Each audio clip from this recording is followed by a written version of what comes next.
having a good day.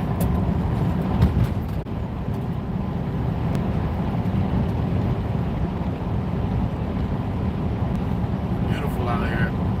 Cold, but beautiful.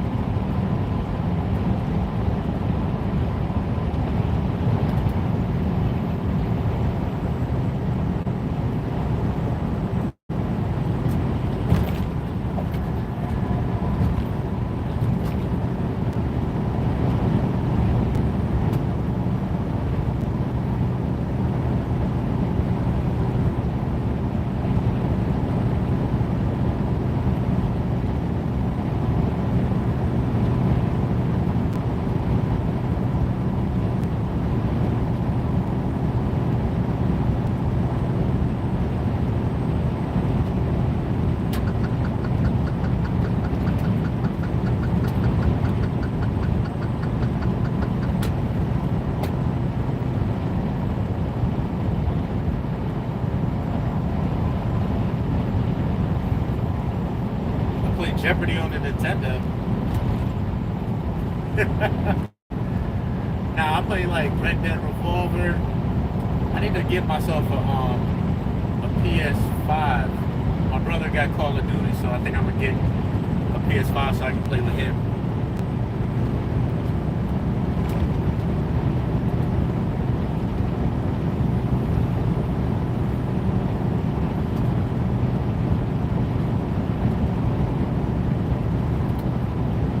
Kind of truck. This is a Western Star.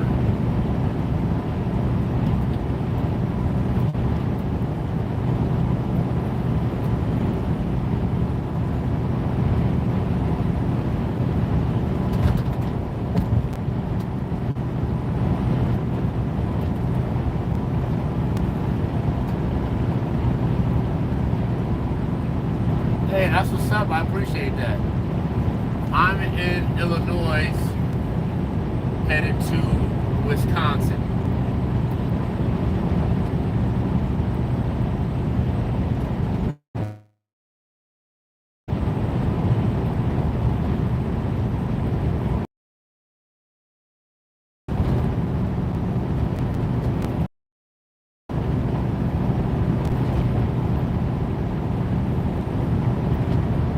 Thank you. You have a good day, and you have a safe travels if you're traveling also.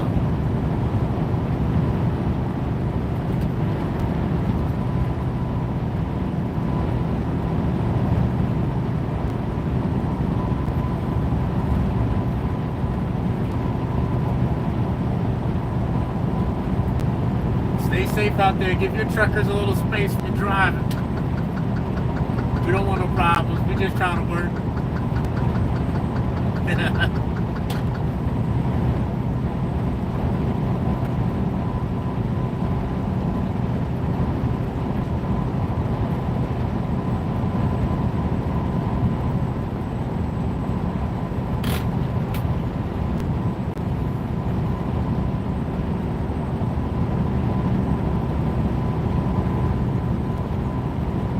Thanks for the subs. It's nice to have someone talk to when you're out here riding around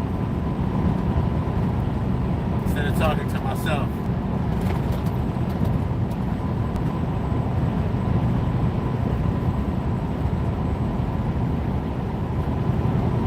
Compliments will get you everywhere.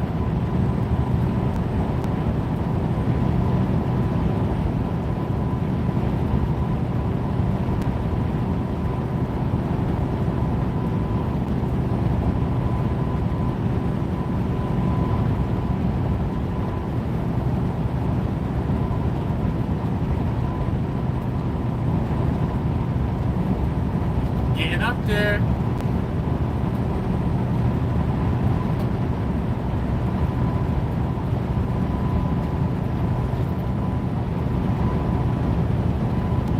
Keep going. I did like 400 videos like the year before. I started with 15-second, just little videos. But this year I want to do something different, so I just hooked up the live and let it run.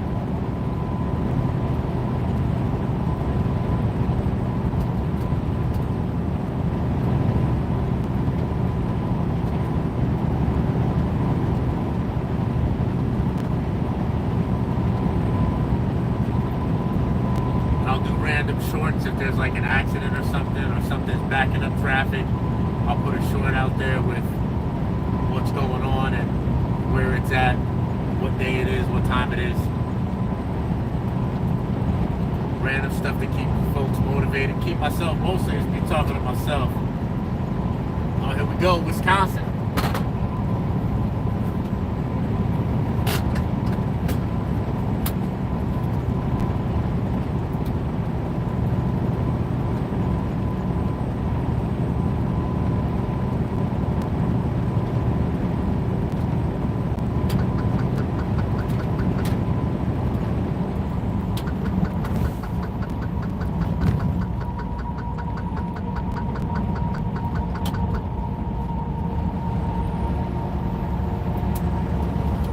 About to head through Milwaukee, baby.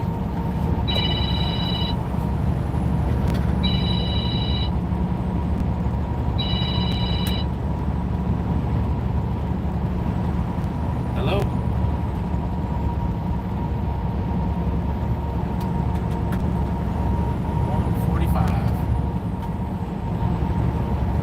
No problem. Hey, so the deliveries for the day after tomorrow at 7:30. It's gonna be a little tight because it's over 24 hours away. But I'll be there on time, but it's just gonna be a little.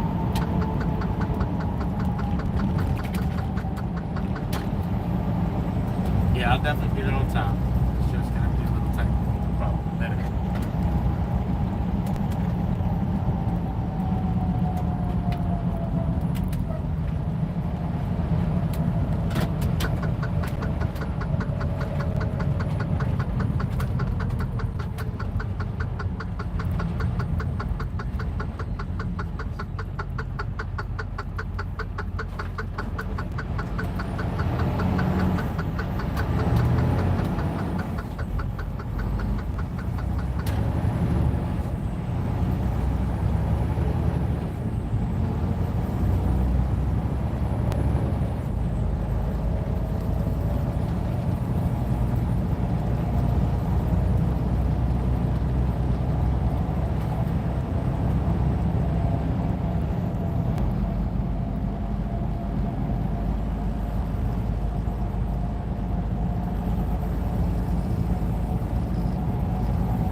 Why did my GPS take me this way? Why did I follow it? Oh, Jesus.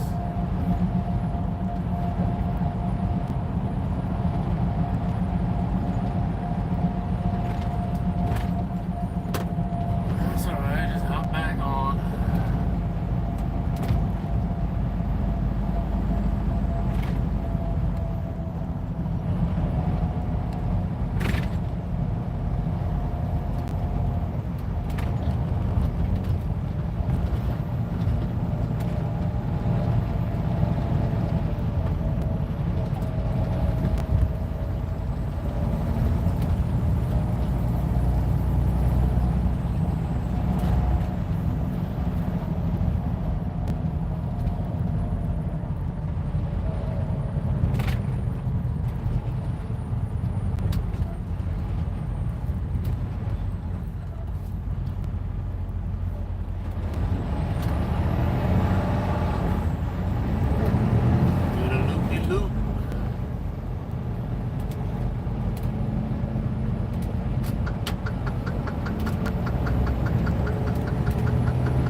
Abigail and Jim Ron. I listen to them a lot.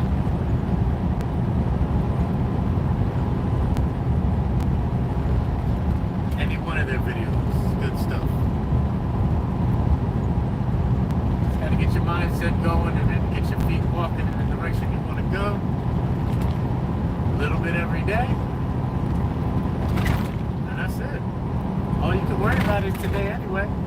Tomorrow, but all you gotta do is get today done. You just gotta win today. And if you win today, you won. Then do it again tomorrow. Rinse and repeat. You win enough, you can't help but to be anything but a winner.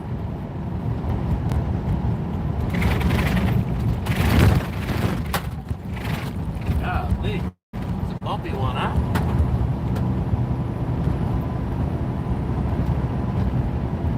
Tear my poor truck up. Road looks smooth, but it don't feel smooth.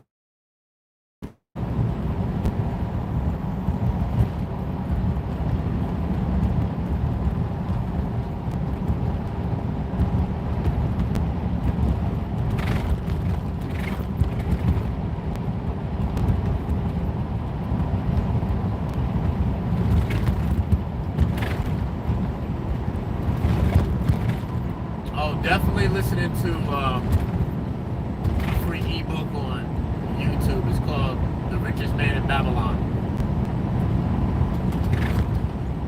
That gives you your basics, you know, that pass, dribble, shoot. Once you get those down, you get fancy later. Get the basics down.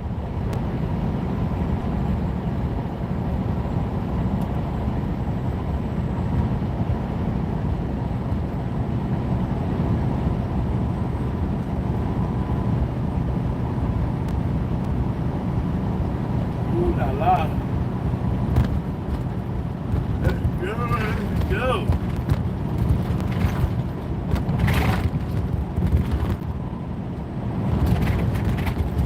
About an hour and a half from the pickup. Later. Later, Angel. I'll be here all day. I still got 9 hours and 49 minutes worth of driving to do today. I should make it back to Ohio or Indiana today. I'm assuming Ohio.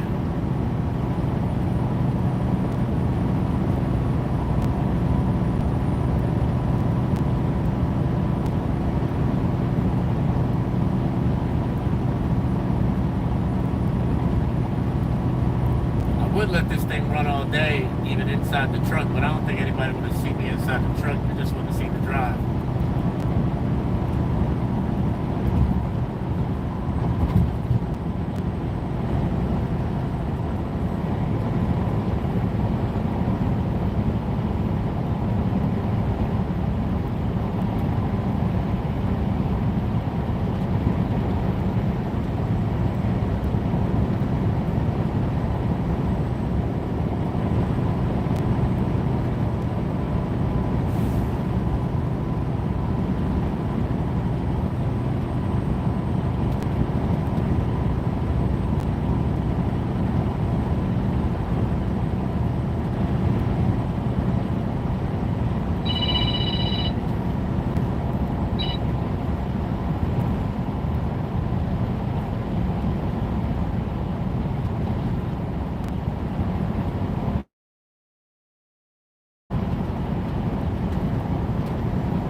A lot of trucks out here are governed at 65 miles an hour, so when I do the speed limit, it kind of looks like I'm going fast, but you'll see how fast everybody's going when you see these cars passing me. You see? Not going too fast at all. Not speeding. No need to speed. I got a lot of day to go. I'm not in no rush. I ain't late. I'm right on time. I know where I need to be, and I'll get there when I get there.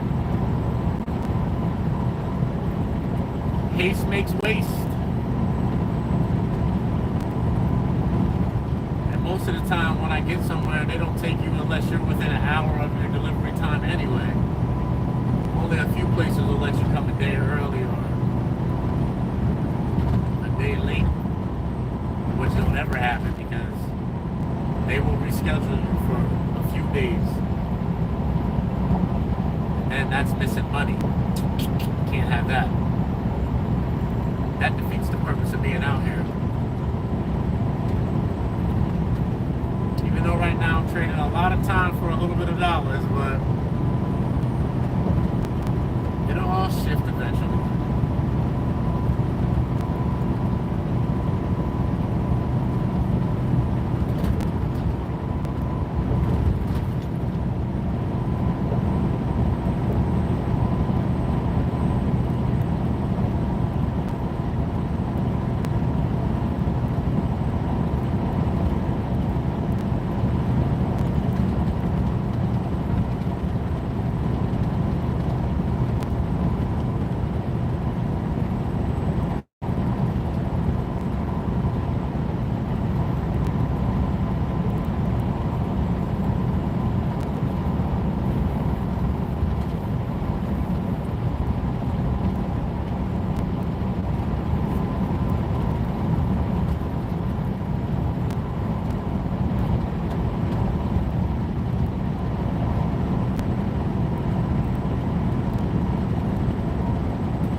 beat us.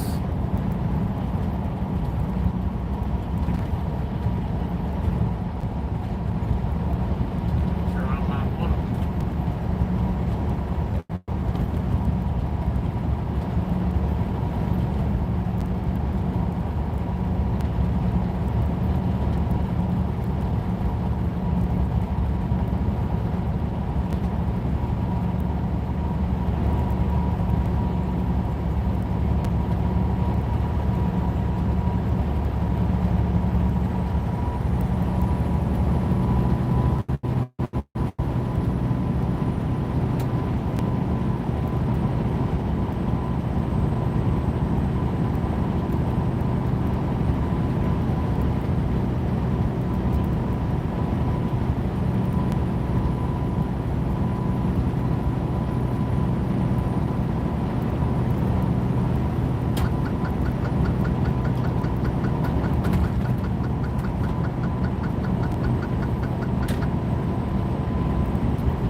because these lease purchase programs, they piss me off.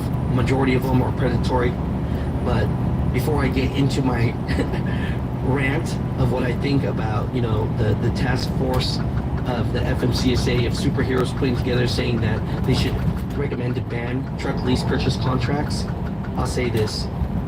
99.9% of these leasing contracts are garbage and you shouldn't do them. And definitely, if you are thinking about doing it, if you came up to me right now and said, Alex, the reason why I'm doing this lease purchase program is because I did go to a traditional bank. I had amazing credit. I had the down payment.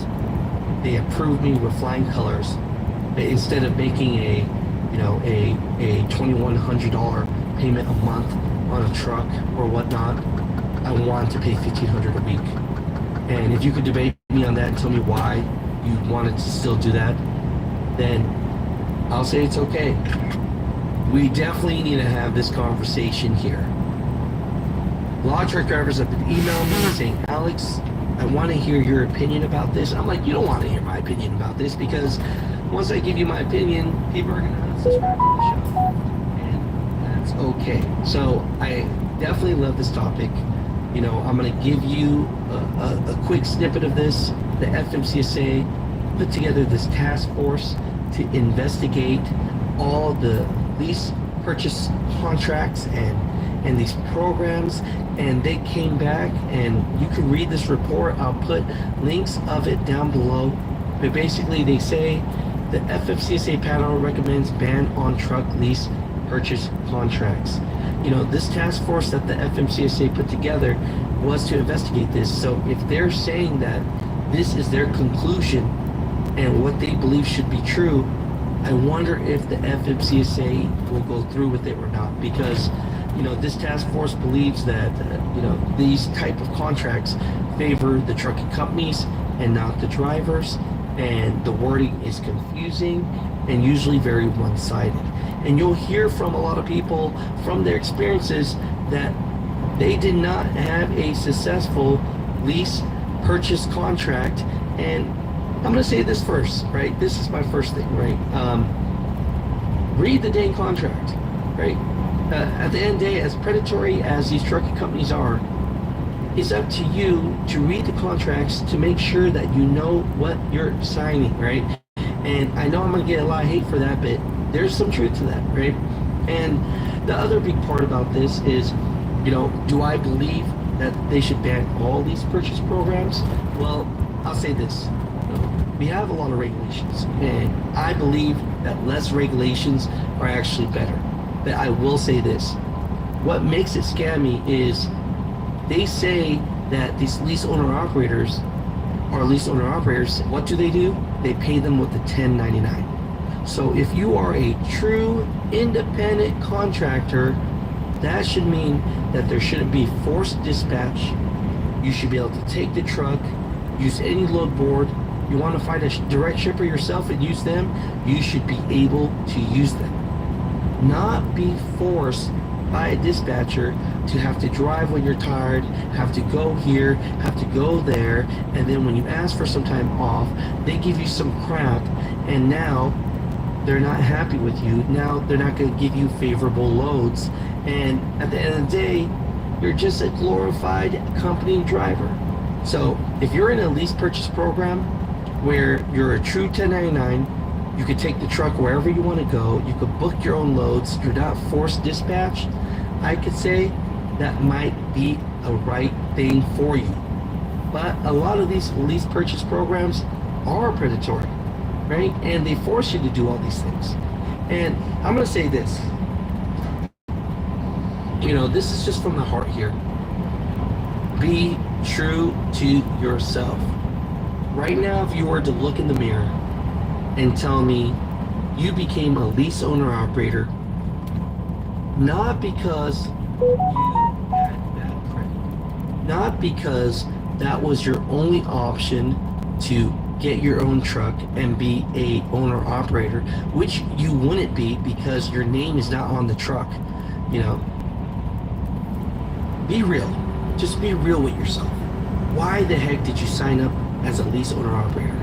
You know, if you're telling me right now you have amazing credit, you were able to go and get a loan and do it the normal way through just a bank, and they told you you have great credit, you have great experience in trucking, and you could buy a truck today, but instead you figured to yourself you'd rather get a job at a trucking company and pay $1,500 a week, and your thought process was, you know, I don't have to pay for the maintenance repair, this is something I want to do, even though I can't go and buy a truck because the bank would approve me, then that's on you.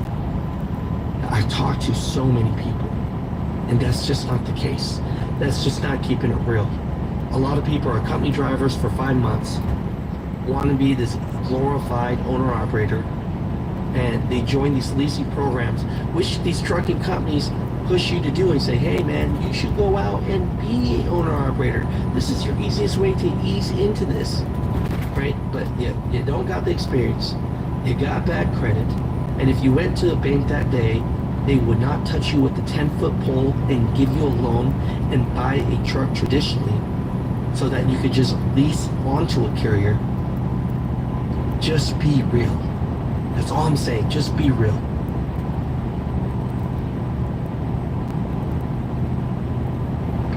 We want to start shooting in 3 weeks, and your life rights are the last thing we need, so... I'm gonna stop you right there, man. I think...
What's up, guys? We're coming up on 1 year of ownership of the RX-7, and I kind of want to go through what it was like in this year of ownership and debunk some of is the RX-7 FD the most unreliable car in the world? I want to tell you why I don't think it is, and come on the journey.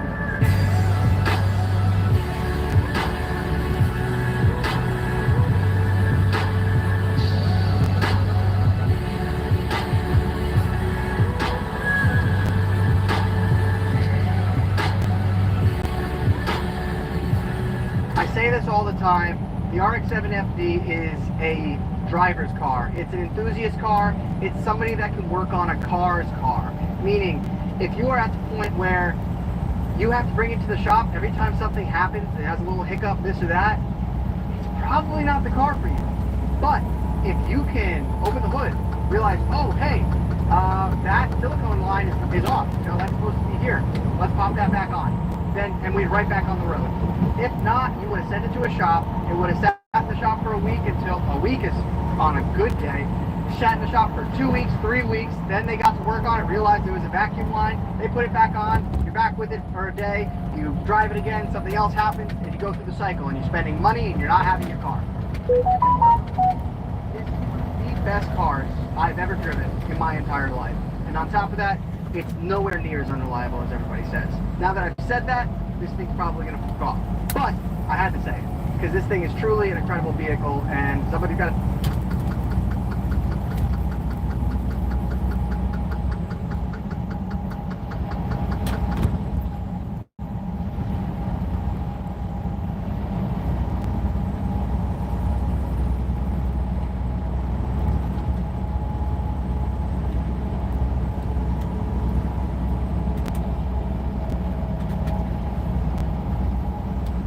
Hold on, there's a cop coming. Give me a second.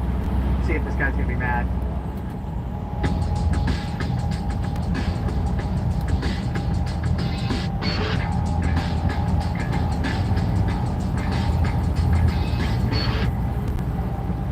This guy's gonna be mad. And that cop just came through and just told us my car was slower. It probably is. All right, back to it. In my time with the vehicle, I had a water pump gas eco. I went to a car show one day, pulled it out, and kind of dumped it full. At this moment, I thought I cracked an iron, and I thought that all was over. The biggest thing with rotaries is don't overheat them. Don't let your irons crack, because then you have to spend $14,000 on a brand new block, and that's just something that nobody wants to do. If you have to replace seals, pull the motor and do it yourself. Parts are like $1,000. It's really not that bad. All said and done, there's not a ton of moving parts with a rotary. There's really not much going on there. It has its things. It goes through oil because it's meant to. It dumps extra oil into the combustion chamber so that it lubricates the outside of the apex seals and prolongs the life of the rotary. So you have to keep up with that. Put more oil in it. Put conventional oil in it. Synthetic oil doesn't burn. This vehicle is meant to burn oil. It just comes down to the little things. Again, such a weird thing, but what it comes down to is such a beautiful thing. It looks great, it drives great, and most of all, this year you have the Toyota Supra. You know, obvious competitor. The Supra obviously can make a ton more power. These cars can make a bunch of power, but not nearly as reliably. You know, I have a JZ. I love both. But when it comes to the Supra, you drive that car, everyone and their mother is expecting that thing to make 1,000 horsepower. You drive this, they're just stoked it's on the road. They're just like, hey, that thing drives? Woo! And that's the next thing. People love it. And that's what's wonderful about it.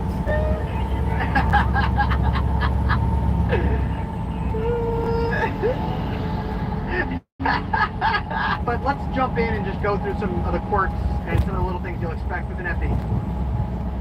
So, first things first, as we come up on the door, biggest thing is these handles like to pop off. I'll show you how. Come to this side.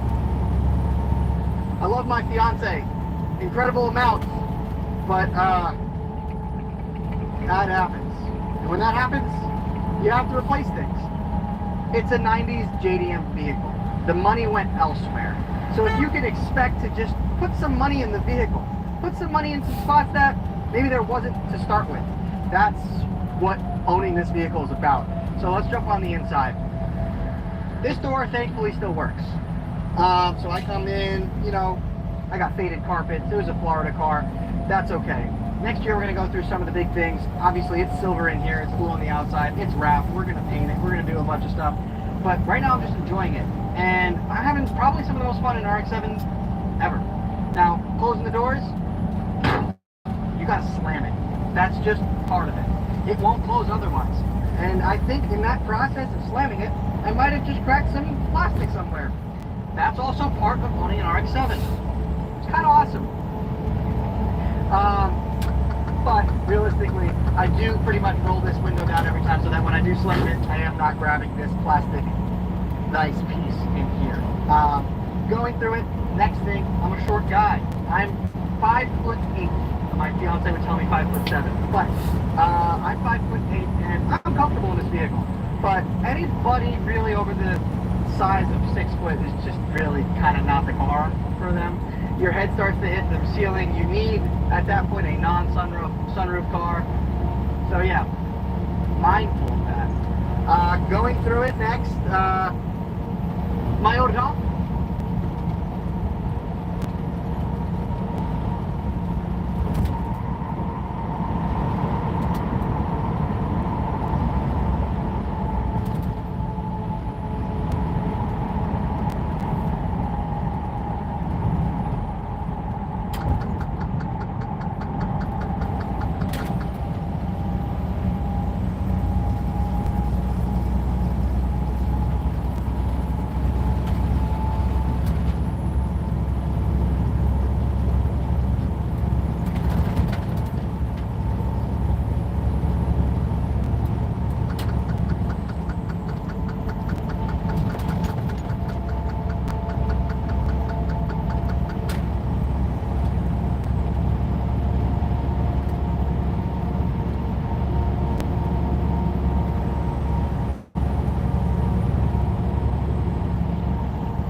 website in minutes. Now how? In this video, we're going to talk about how to master TikTok Shop affiliate to start making money with it as a beginner. We're going to break down everything that you need to know from A to Z. By the end of this tutorial, you know exactly what to do.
Introducing the next generation of Tolman. Now build muscle up to 2 times faster.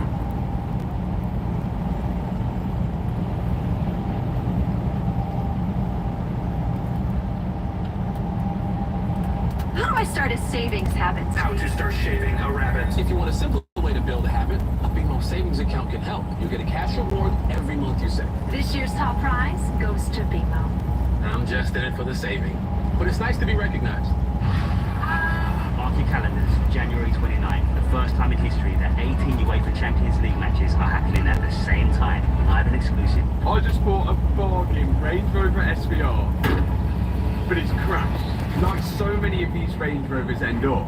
We have a huge problem in the UK where these Range Rovers get stolen, and have you ever heard of the phrase, drive it like you stole it?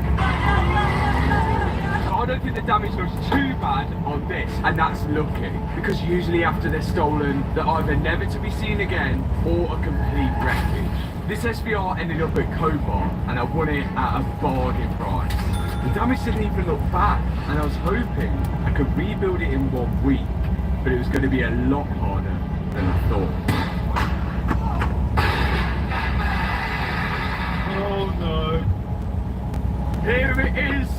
The Range Rover SVR, the bargain of the century. It could be 2025, it is the year of bargains. Look at that. The wing looks good, and it's had a small knock on the front end. There's one thing I've just noticed apart from the front end. It does say stolen and mould, but we need to get this on the trailer, and on the listing it did say that this car ran and drove, so we're going to put that to the test. I must have completely misread the listing because it says does not run. It also never mentions anything about being stolen. Now I've got 2 keys with this car, which is very rare at auction. It kind of makes me think, was it stolen? The owner still had the 2 keys, and when they got the insurance claim, you get the 2 keys back to the insurance. It's rare you have 2 keys. Now sometimes on a stolen Range Rover, you'll see the bottom half of the dashboard ripped apart to access some wires. But this one looks fine, which is good. It doesn't look too bad. 5 litre supercharged, this thing. It's got 460 horsepower. It's going to be a beast. Whether it actually runs or not, we don't know. One thing we wanted to check before we jumped in and started it, if this car had any oil in it. But just like most new cars, they don't have a dipstick, which allows you to check that. The only reason it had no oil in it, if an oil cooler is absolutely yeeted off the front, that's not an oil pipe. There's no like signs of like the oil is leaked, but like we don't know how long it's sat. The only way to check the oil is to actually start it. So we put a battery pack on, and we're just going to send it. Whoa, yes, the lights still work. Yeah. Oh, actually got 27,000 miles this car. Right. Pyro fuse or not? Got fuel. Got coolant level low. Here we go. It's starting. It's running! Even though the auction said it didn't.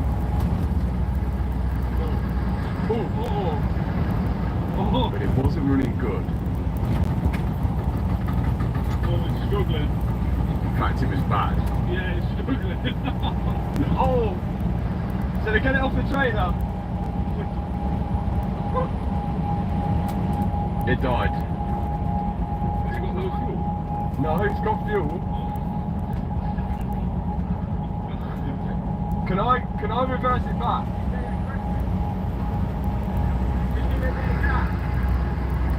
It sounds okay there, doesn't it?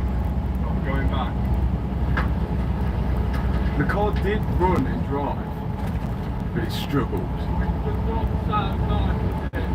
Oh, I've got a flashing engine light, flat tyre, coolant level low, washer fluid, headlight full, coolant level low.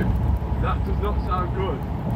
If we've got, I think that should be our first step, because this front end I think we can manage, and there is some more damage on top which I will show you. But if this engine don't run properly, then we've got a huge problem, and like this gone from a bargain to not a bargain.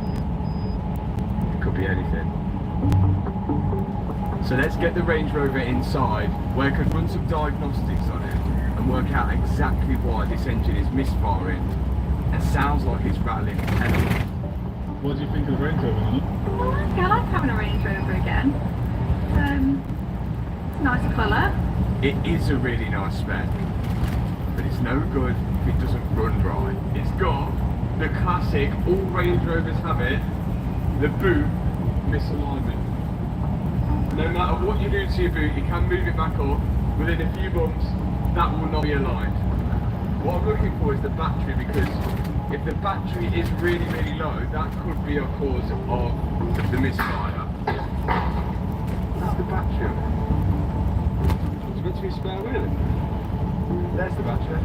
So what I'm going to do now is add another jumper pack to the battery and the boot. Right, got a jumper pack there, and we'll be really intrigued to find out if it just runs better like that, and if it doesn't, then big problem. I've now got to put the diagnostic reader in. Yeah, like it's actually really nice. Yeah. Look, this seat is proper comfort. And wait to see what codes appear. And there was a fair few appearing, which we did expect after a crash. Driver frontal stage 1 deployment open circuit. Passenger frontal stage 1. So I'm guessing that's airbag here, airbag there. Second row left seatbelt retentioner. Crash event storage, full and locked. These are all to do with the airbag system. And the Range Rover actually stores crash data on the airbag module. So at some point we will need to get that reset. Control module, improper shutdown, voltage relation. Yeah, so again, that's all to do with battery. But a lot of these faults which have come up seem to be to do with low voltage. So could it be that it was running bad because of the battery? There's only one way to find out. Engine lights off. Engine lights have gone. Now seems to be running okay. Have we just got like well looking?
Put a charger on, it's fine.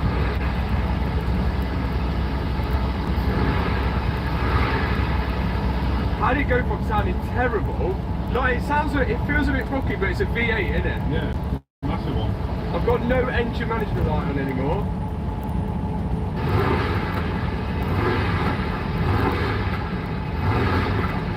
Sounds good. It sounds good. So we need a battery. Yeah. We need 100%. We need a battery.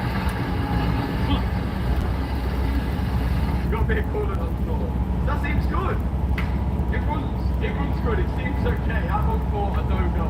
I think we need to strip off the front, see how far back this damage goes. Because at the minute it doesn't look like too bad. We have got damage to the chassis here, but this is a whole part. So luckily the engine seems okay for now. But what we're going to do before we start stripping the front end, send the car in the air to see if there's any damage underneath it. Right, what's the damage? What's the damage underneath? Have we got away with an absolute bargain here? So it looks like this bar here, that's taking a bit of a hit. It says category S, which means non-structural. So rear then shouldn't have too much on the rear. We first thought that some of the suspension arms were bent, but looking at this side And then looking at the other side, it seems that's how they're meant to be. And looking further underneath the car, everything was looking alright. Air suspension looks good. It's a bit It's really dirty, isn't it? Yeah, like, but that's what it's built for. Everything looks dry under here. Oh my god. Are we doing too bad at the minute? There's no damage that we didn't expect underneath, which is good. Which means we can start stripping this thing down, starting with the bonnet. And I don't expect this to be cheap. The SVI is the only Range Rover with a full carbon fibre bonnet, and this one is completely toast. So we're removing all the electrics from it, like the washer jets, then unbolting the 2 bolts which hold into the hinge, and me and Matt are going to lift it up. That bonnet can go in the bin. Time to strip down the front end. Mum, Dad, we have something to tell you. You have a twin brother we never told you about. Left him in America. I always knew there was something missing, and that was other David. You called him Other David. There's 2 Davids. One has to be Other David. Look at those 2. Exactly. No, that's his eyes. That's David. Other David. What? I don't know. Anyway, where is it? Dave wanted to heat up his sex life, so he came to us. Rove Spark's dual action formula acts fast and lasts long. Time to strip down the front end. What bolt was that? Was that it? That was literally it. Just holding that on. Everything that's broken needs to come off. Then we can make a list of everything that we need to replace it with. It looks like this front stand panel holds all the radiators on, the crash bar, and a lot of the electrics in the front end. And once I got the bumper out of the way, it was fairly easy to access all the bolts, which removed that slam panel. And once they were all out, the only thing holding the slam panel and the radiators to the front end were the hoses, the electrical connections, and of course there was a lot of them. So why buy this Range Rover SVR? Well, we're actually building this car for a purpose. And if you want to find that out, now's a great time to subscribe if you already haven't. Because we need to get this thing rebuilt in 1 week if this car is going to do what we've got planned for it. Once we moved radiators out of the way, we found even more damage to the fan at the front of the engine. But before we look deeper into that, I now can move the radiator further back out of the way so I can disconnect the hoses at the bottom and this other cooler here. After that, Matt's going to remove the slam panel out of the way whilst I've got the radiator.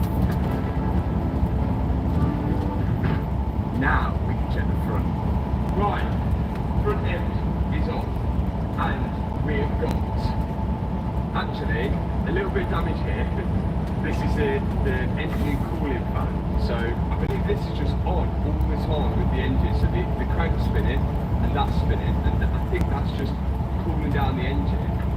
And I think we might need a special tool to remove this. But then other than that, at the front, the legs, it seems like the damage stopped here, apart from that. But we've got some damage to the intake pipe here, seems to have broken off. And it's okay, it's just like a little hose here at the front, that's broken. I assume that goes to that side. We're going to need a full brad pack, some few hoses, a few wiring plugs, and we're okay. It is filthy, I don't know how it's got so dirty, I don't know whether it's been in a ditch or something. So actually, we're not looking too bad here, but we've only inspected the outside. Now, we need to see the damage on the inside, which is mainly caused by airbags going off, we think. Damaged windscreen, airbag. That's probably what damaged the windscreen. Airbag. Curtain airbags, good though. But we've got mouldy seats. I imagine these seatbelts will have a fault. The seatbelts in the back lock, they're in mould there and knocked out. Yeah, knocked out. So yeah, all the seatbelts we've got. Good news, we've got part of the door, which is actually a good find. Because if I'd had to buy one of these, I would have had to have it painted as well. So it's good we've got this. Last fix coming up. Yeah! Woo! This car really needs to clean. Okay. Oh, wow. This car is growing things in there. Airbags, a lot of people have put off. So it means you have to remove the dashboard. But actually, I don't think it's that bad. I've said it now, but I don't think it's that bad. We've just got to get the dashboard out. Go from there. Then we can stop. We've replacing all of these airbags, which really needs to strip the interior because, well, it's damaged. We'll get onto that. Let's get this interior stripped out. Let's go. It's always a good idea to get the seats out of the way. That way we've got more room to move around the car when we're taking the dashboard out. I had to disconnect the seat belts from the seats first, undo the bolts which hold the rails to the car, go underneath the seat and disconnect the electrical connections, and then we can pull both seats out. And although the passenger seat is pretty molded, these seats are pretty nice. Next step, the steering wheel airbag. Hook the screwdriver up through the bottom. Yes. Boy, look at that. That releases a clip, then you just push the airbag out. He is a mechanic. On the back side of the airbag there's loads of electrical connections, and sometimes these melt when the airbag deploys, just because of all the heat that happens when the airbag explodes. But we've got lucky on this one. The connections seem all good. Right, look! Now it's time for the big one, the dashboard. Because that passenger airbag is blown out, it actually breaks a hole in the dashboard.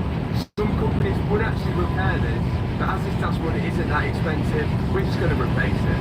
How are you getting on there? It seems like we're going to have to move part of the centre console out of the way. That will help us access some bolts to the dashboard. So what I found? Well, lunch is on us. Or should we say lunch is on Mr. Lawrence. Now that me and Liam have removed part of the centre console out of the way, we should be able to start unbolting the screens out of the centre. First is the big screen which controls all your aircon, then is the infotainment screen which is above it. But almost there. Oh yeah, one there. But it looks like there's a couple of tricky bolts left. That's out. Right, we're almost out. Multiple different bolts, none of the same. So that's going to be hard to work out where they go back. We'll figure that when we cross that bridge, is that saying? But we think there's like a couple of bolts down here. One there. They go down. I think we're going to have to take the windscreen out. But Liam had other ideas. Oh my god! We were still. We're smashing a hole in the screen. Seems to work. How would they do this in the factory? Until we later found out, with a little bit of squeezing, you can actually get the tool between the windscreen and the dashboard to get those final two bolts out. And with them out, oh look at that, dash is out! What a bitch! Do you know at the start of that when I said people are put off by buying cars where dashboards blown out because they're scared of changing them? Be scared. That was horrendous. Look at the state of that. Left hand side. Right hand side. The dashboard is removed, but it doesn't stop there unfortunately. There's still more we need to take out. We're on day 2 already, and this is our next issue we need to attack. We've not fixed anything as of yet, watching that passenger door panel, but all of this, it seems like someone's hit it or something and smashed the glass at the back but not at the front. But not only that, put a nasty dent in the back of the roof here. But to fix this and actually try and work out how we get this out, we've got to strip most of the interior to get to it. So it's another stripping down job. Whilst we're doing that, we should be able to get the seatbelts out, and the seatbelts we can send off to the airbag team to be reset. So let's continue the stripping. And I was telling you, you will definitely see deposits. You will definitely get checks. I was skeptical in the beginning too, but I mean, it's great. Let's continue the stripping. As Liam's demonstrating, the seatbelts are completely locked out. That's because when the airbags deploy in the car, there's also an explosive in the belts, which deploys, which in turn pulls the seatbelt tight, pulling the driver and the passengers back into the seat so they're in a safe position when the airbags are deployed. Now if you don't put new explosives in the seatbelts, then you'll always have an airbag hole on the dash, and the seatbelts won't work properly again. So we've got to remove all the belts out of the car, send them off to the airbag team to reset and put new explosives in them. I've got out the front driver's side already, number 2 seatbelt, and Liam's got out the passenger side in the front. You can see how big the thing is here. And now that we've got the front belts out, we've got to get these rear folding belts out, and to access them, we've got to remove the rear seats. Off comes the bottom bench first, then we can get to the bolts which hold the top half of the seat in. That is pretty disgusting under them seats. Now we can access the bolt, anchoring the bottom of the seat belt to the frame of the car, undo that. And then to get to the rear belts, there's a lot of the rear trim we need to remove. There's one bolt holding the rear seat belts in, and with that removed, we should be able to pull them out from underneath. Yes! There it is. All 4 seat belts out, and one interior stripped to pieces. Right, we've still got the roof lining to get off inside the interior to get to that panoramic roof, so me and them are going to carry on in there. In the meantime, we've got all these plugs which are damaged, but the plug, the other side of the plug is still in the radiator, so we've got our friend Dips. Hello! Magic electrician guy who loves doing all this stuff because the dad is ill as well, and even normally he likes doing electric. I don't think he likes it, just makes him do it. So Dips is going to repin these wires, fix this wire over here, and then hopefully fix this one pin just at the camera. So all the wires will be fixed to the front, and me and Liam are going to go inside and start stripping the roof lining. Let's go! Now, one roof lining to strip out and the wires to repair. First, Dips is going to take out the pin where the wire stripped out from. And once he's got that pin out, he's got a tiny bit of wire left on it, which he can strip down and then go back to the wiring loop and strip the wire down and attach that wire back onto the pin. First, he's twisted it on, then he's going to get the soldering iron and solder it back together. He's going to slide over a bit of heat shrink over the repair, heat that up so no water can get in there. Then it can simply slide the pin back into the plug and make sure it's nice and secure. An easy fix for Dips. And whilst he's doing that, me and Liam are on the inside stripping out the entire roof lining. Right, so next one, we've done this plug. Next one is this plug here. As you can see, the pin's still inside there. So what we need to do is extract the pin first, then connect it back to the wiring. So Dips is at it again, and in the meantime, me and Liam have now got out the roof lining. And that's all the plugs prepared on the front, and the roof lining out, ready for us to take the glass out. It is stress right now. There's an SVR in pieces, with no idea how it goes back together, but we might just be able to start putting things back together, because Liam has just turned up with some parts for us. Bring us a dashboard in, Liam. One dashboard. It's not a problem, mate. What's that? Oh, I've got a heads-up display. Well,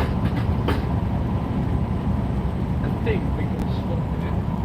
Well, can we swap it? So the dashboard Liam's got, it's got no heads-up display. You can see the hole for it on the old dashboard here. But we're hoping that we can just swap over that little hood piece of the dash to change it. Yes! That's one hood look. The hole in it, the heads-up display. Now we've got to remove the hood off the new dashboard to see if it's interchangeable. Oh, guys, it's a problem, but it's not looking good. You can see the new dashboard here, it's got way less of a hole than our dashboard, and we don't fancy chopping into that new one. Yeah, not good. Liam, it's like you're going back. And now, we had to go back and replace our heads-up display, a non-heads-up display dash for a heads-up display dash. Luckily swapped it line for line. It's got a few little creases and marks in it, so we need to clean this all up, but all of this will come out. We're going to change the hood on this one because it's a bit battered compared to our one, and also we're going to change the module for the heads-up display as well, just to make sure that everything works, because we know ours will work. We don't know what this one's come out of and how old it is. So let's switch this all over and let's get this dash in the car. Come on, let's go. Neil's taken out the heads-up display out of the old dashboard and he's now putting it in our new dashboard. After that, I'm using the hood lever of our old dashboard and I'm attaching it to our new one. It just looks a little less damaged than the one we just bought. Of course, with this second-hand dashboard, we do have the new airbag underneath it. That's the whole reason why we're changing it. And now, both me and Liam have just got to lift it into the car and remember exactly where every single nut and bolt just went that was removed. Quite a time-consuming job, but when you've not long taken the dash out, it's a lot easier to remember to put it back in. The dashboard is finally in, but we're not fully got in just yet because we've left the centre console just out at the minute, because underneath here is the computer for all the airbags on the airbag module, and to cancel off all the crash data so the car recognises it's not been in a crash anymore, we're wondering whether we can do it with the OBD or it might require that computer to come out. But in the meantime, whilst we wait for Dips to come and see if we can do that, we've got an airbag. I think we're in, and the whole dash is in. We've finally fixed something! Woo! And that's one of the hardest jobs complete. It's called.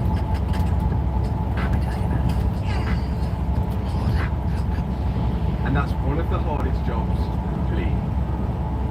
Well, at least we thought. Dips is back again now, plugging in his computer, because on the Range Rovers, normally on a normal car, you plug all the airbags in, you clear the codes and the airbag light disappears. But on the Range Rovers, you can do all of that, but the airbag light will still be there because the module for the airbags senses that there's been a crash, so it needs to be reset. We're just trying to figure out now whether Dips can do it from plugging in there, or we have to take that whole centre console out to get the module out to do it. What we're going to do first, we're going to try and clear it, because the airbags are stored things. It might not clear, so Okay. we're going to try that first. So, Fingers crossed. fingers crossed. Are you hacking the system? You can call it that. We're hacking the system. And we're about to find out whether we need to take the centre console out to get to that module. Modular. So me and Dips started disassembling the centre console to try and find where that module was. So we need to get it out so we can manually reset it. Me and Dips have found the module there. Just like a Porsche Pyro fuse. So if we get these 10 mils, it's actually bolted to the chassis because I think it has that yaw sensor in it. So if the car's gone upside down and rolled, then it would go bolted to the chassis. Why do all these companies put these things in most stupid places? Anti-DIY. The newer the car, the harder it gets to work on. The harder it is to work on, the more likely they like to write it off. If they write it off, people go buying electric cars rather than the 5 litre supercharged V8, which is what you should drive. It's true. All of these modules that we have to change or take out take longer to get to, which means more labour costs. And more labour costs adds to the repair bill at the end. And the higher the repair bill is, the more likely the insurance are to write these cars off. Which is why so many get written off for what looks like small damage. Yes. Restraint control module. Now we've got this module out, Dips is going to take it home and he can manually reset it. But more on that later, because that module turns out to be quite important. For now, screensaver here to fit up my new windscreen that I've got for the Range Rover. We've got to remove the scuttle panel, which means taking the wiper blades off, and then the screensaver guys are going to pop inside, remove all the sensors from that old windscreen, and then use their wire to cut out the old glass. Once they've cut that out, they can remove it, prime the area where the new windscreen is going to go into place, and then add the sealant. Now that the sealant's down, the new windscreen can go into place. And whilst the guys were there, they can remove the broken glass on the rear of that roof panel. Because once that's out, it's going to give us a lot more access to that dent on the roof panel. But before that, my attention goes back onto the front end. Right, we're in a predicament. New screen is in, that's good. Pan roof is out, we need to try and work out how we're going to fix that dent. Centre console is out, the SRS module has been sent off, so we are stuck, and the only thing we can do right now is start fixing this front end. We've got a broken air filter, and I think once we get this out, we'll be able to take off this Biscoff fan, because this is broken. I think it's called a Biscoff, but it sounds better as a Biscoff. So I'm going to take this off first. Hopefully that's going to allow us to access the Biscoff. It's actually called a viscous fan, but to get to it, first I've got to remove all these intake pipes, which will all need to be replaced. Now we can access it. These are the tools to take off the viscous fan. So this goes around the pulley. The viscous fan actually rotates all the time with the engine, which keeps the engine constantly cool. But you only really tend to find this on older cars. To get it off, we've got to loosen this knot here. And if we just turn that knot, then the whole pulley will spin round with it. So that's why I've got one locking tool holding the pulley, and the other one's a big spanner used to rotate that knot off. But this thing was extremely tight. We tried everything. We even questioned whether we were doing it the right way. And looking online, apparently a lot of people struggle with the same thing. This thing is so tight, we're having to go for an air chisel. What they tend to use is an air chisel to get it off. It still wasn't working. It was ridiculous, isn't it? We tried heat and the air chisel again, but still it wasn't budging. We questioned whether the impact of the crash had actually knocked it on harder or something along those lines, but nothing could explain how tight this was. In the end, we ended up drilling through the knot to try and release the tension. And that actually seemed to work. Yeah, that's loose, that's loose. Oh my god. Never change one of these fans. If that fan that goes on your SVR, sell it.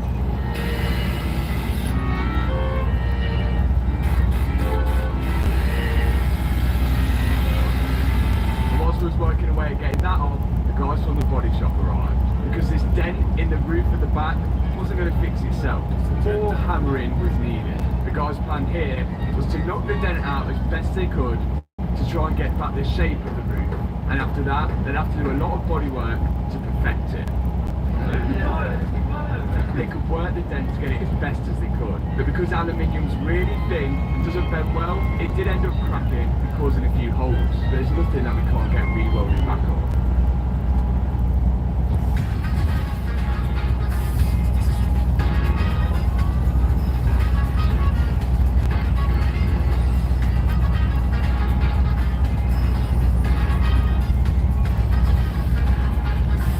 Causing a few holes.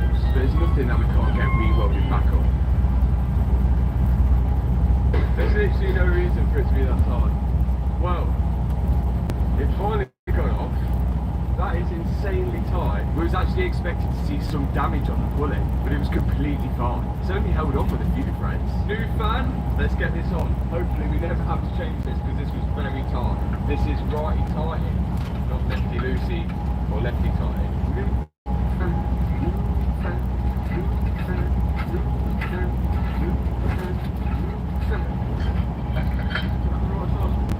It was the right size, so we might check it and open it up. Fan on, got a broken hose at the bottom here, which you need to replace. We've got that. Now we can finally start putting the front end together. Firstly, by taking off the bottom broken hose and replacing it with a brand new one. The parts costs and the cost of the car I'll explain at the end of the video. But so far we're looking really good. Leon went and picked us up a second-hand radiator. Picked up a full front end to the SVR. The guys are back in the workshop stripping it as we speak. But we do have one slight issue. The new panels, the bonnet and the bumper, they're white. So we're going to go drop these down now to the body shop where they can spray them and get them back to us in that nice blue colour. And now we can fit that to the front of the car. Making sure we connect up the hoses at the bottom, the electrical connections, the lines for the aircon, and some of the oil cooling lines as well. Finally, the front end's coming together. In comes our second-hand slam panel. Now I'm connecting up the bonnet cable, and once that's connected, I wanted to make sure it actually works. We've made the mistake before where we've shut the bonnet and the bonnet cable wasn't working properly, and then it's a full issue of trying to open it again. Okay, I'll go pull the bonnet latch. Ready? Yeah! Now we can confirm that that works. Liam's connected up all the electrical connections for the radiators, the fans, and the horn at the front. And now I'm putting in the bolt for the front crash bar. And the fact that all the bolts do line up in the front crash bar shows the chassis legs haven't moved at all, which was expected. And that is the rad pack and the full slam panel on. On to the next step. Big moment second-hand headlights from the front end of another car. We're hoping that these work. I'm pretty sure they are the same part number. Come on. One in. Time for the other one. This is always a nerve-wracking moment. Headlights are so expensive to replace on these newer cars, and we've found out it only takes one difference for them not to work. Oh, I can see light, I can see light, I can see light. Yes! It seems to be working. Oh. Even though it is the same part number, it's still just that sense of relief. We've learned now, change part number, the same part number, the same part number. Don't take the risk, and that's it. I'm going to check the hazards, but it seems to have worked. Yes! Oh, it swoops as well, look! Doing the swooping. Next step, let's get all these induction parts on and everything all sealed up here. That means that we can add oil, coolant, and start adding the rest of the body parts. Fingers crossed. Now we can start adding back the plastic induction pipes. Again, which I managed to grab second hand. Once we put in the plastic induction pipes, me and Liam can put back in the scuttle panel with the wiper blades, bolt them into place, and pop in all the clips holding the scuttle panel down. And finally, time to top back up with coolant. Now we can lift the car in the air. Okay, because we can't start the car yet, we're having an issue with the front bumper, which we'll explain, and we also need to change the arch lining, but we haven't got the locking wheel nut, so that's another challenge that we need to get to. So we thought, we've just added cooling, we might as well give this car a service because we don't know how long this oil has been in there, we don't want to risk anything, but we've got to take this under tray off to get to the bottom of the sun. Go! Send it! Now, I reckon that is a 13mm. We'll drain that oil out, and whilst that's drained now, we can replenish ourselves with our meal for the day, which is going to be out of the white food fridge. Let's go! Happy banana for me. It's always a good idea to service these cars that we get from auction, as we just never know what they've been treated like, especially as this one was previously stolen. It probably wasn't drove lightly. After Liam's drained all the oil out, you can put the sun plug back in place,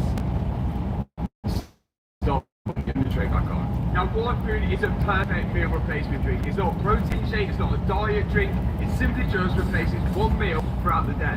The SVR takes about 7.5 to 8 litres of 0W20.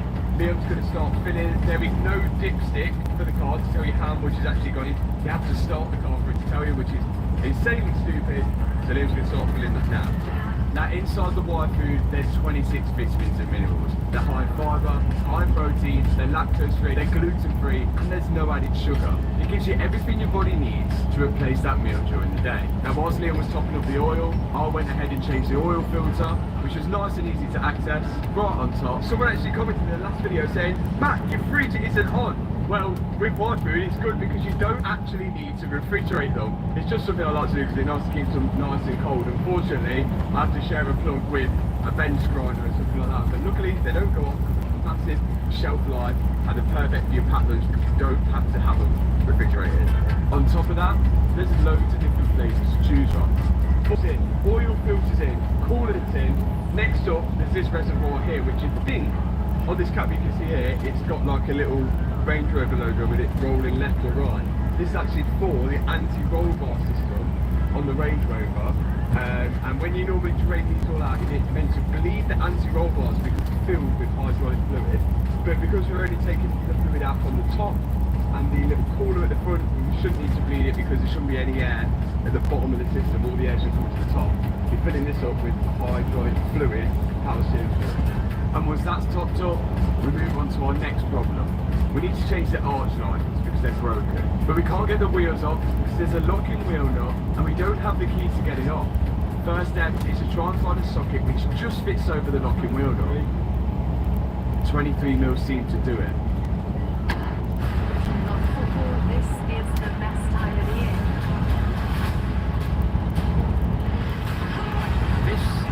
This is over the locking wheel nut. 23mm seemed to do it.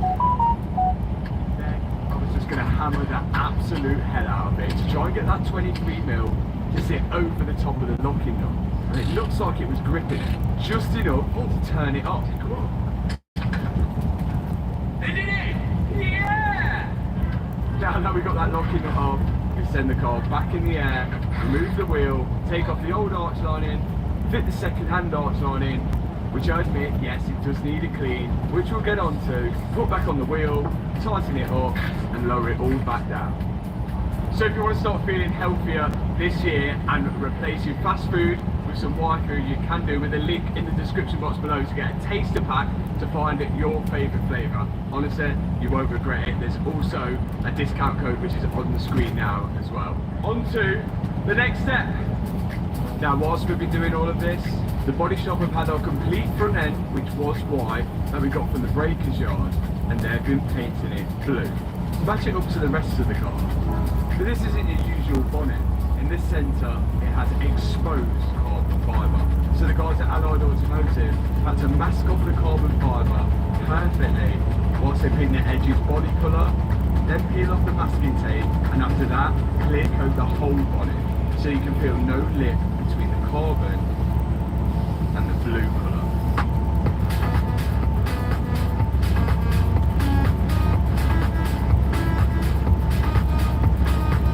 What a job they've done. Shortly after, we fitted it to the Range Rover. And bearing in mind they didn't have the car to blend it into, it's a perfect match. Although the bonnet is way cleaner than the rest of the car at the minute. Next up, I'm starting to prep the roof ready for welding. After the body shop knocked back the roof into its front position, there was a few holes in it. So I've got to get rid of the paint around those holes, then Bob from the machine shop can come up and TIG weld it. Welding aluminium is pretty tough. It's hard to get right. And you can see how thin the roof is, the way it's just warping around as it's welding it. Bob's welding up this, but the way you can see it's kind of like lifted the aluminium up. Yeah. So Creased it up like that. do you think they'll pull that out? If it was me, I'd tap all that down. Yeah. This is good and strong now. I'll flat that off, I'd tap that in. Yeah. And then fillerize it. Yeah, so it'd be interesting to see how the body shop start tackling this. As always, Bob is on YouTube with his own YouTube channel, The Machine Shop, which is the link is on screen if you want to learn how to weld. You can learn how to weld with Bob himself. It is the only go in it. Let's now go to the body shop. But before we can get the car to the body shop, we've got to be able to move it. And the car won't turn on if it doesn't have this airbag module plugged into it. So right now, Dips is taking apart the module, then he's got to use his tool to plug into the specific pins on the module so he can talk to it. This is the only way to clear the crash data that's on it. Once it's plugged in, his computer can now read it. You can see at the bottom, crash event, storage full and locked. We need to unlock it. Right, so what we're going to do now is clear the crash data. If you look at the third second option there, it says clear crash IOBD.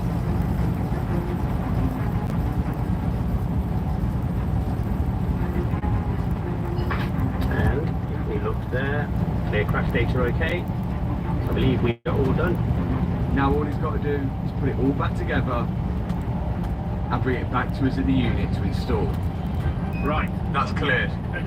Yep, cleared all the crash data, so... We've done all the airbags apart from the seat belts, but this needs to go to the body shop and we can't get a steering lock off and we think it's because of that, so we're just going to try it. Instead of putting it in position under the centre console, we were just going to plug it in here for now, just to see if the steering lock will come off. Right, let's plug all this back in. See if the steering lock comes off. Here we go. No, it still doesn't come off. Steering column locks. Why would that be? Still the steering column was locked. So we were going to need to turn the wheel to get it on the trailer. So the only option now was to plug in the diagnostic tool to see if there was any faults showing us why the steering lock stayed on. This is where disaster struck. No, we've had it come off before, I'm sure we have.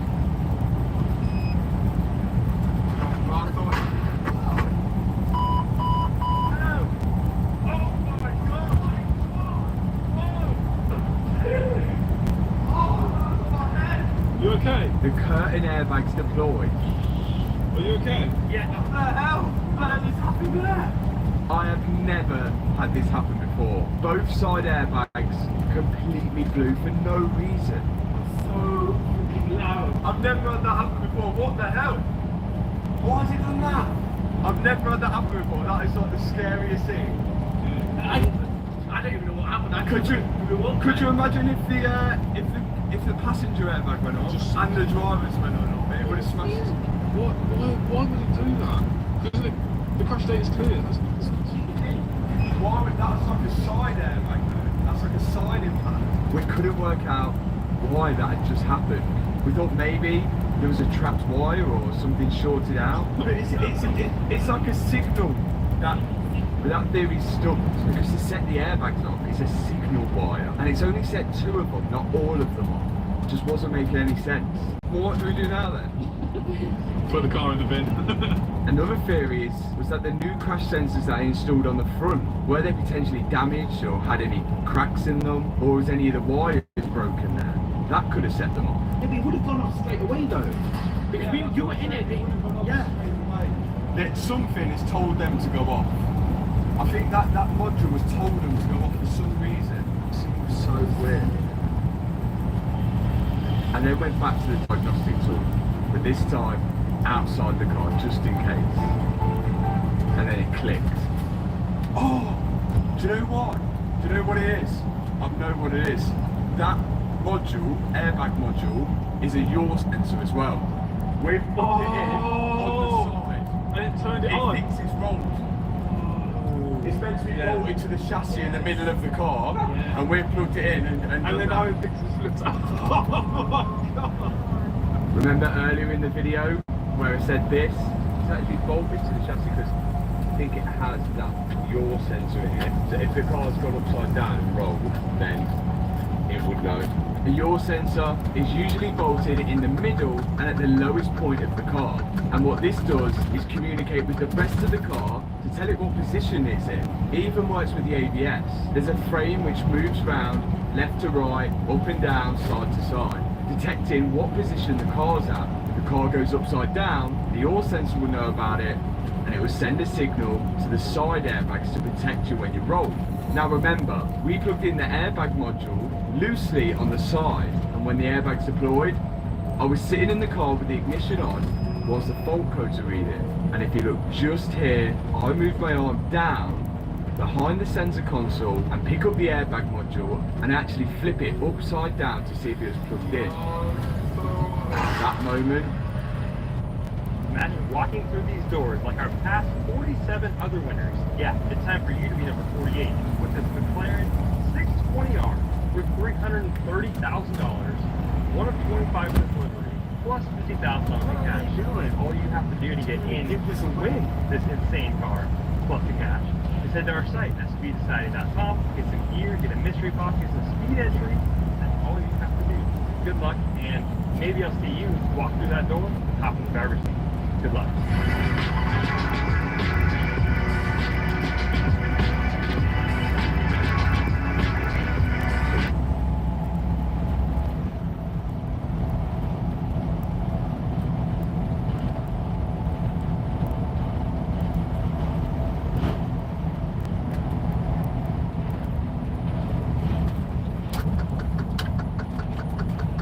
Plugged in. At that moment, it went wrong. Look, here's the sensor here. If you throw that round, it's hiding behind the door. So basically, don't throw this around. This has got to be bolted to the chassis and then plugged in.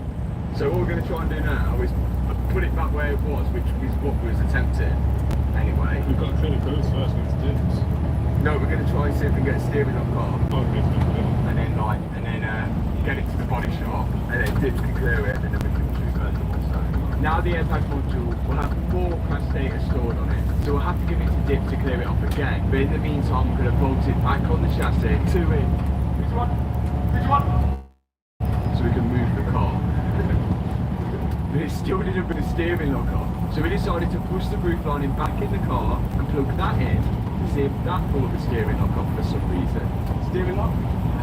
No steering lock. Steering column locked. But it didn't work.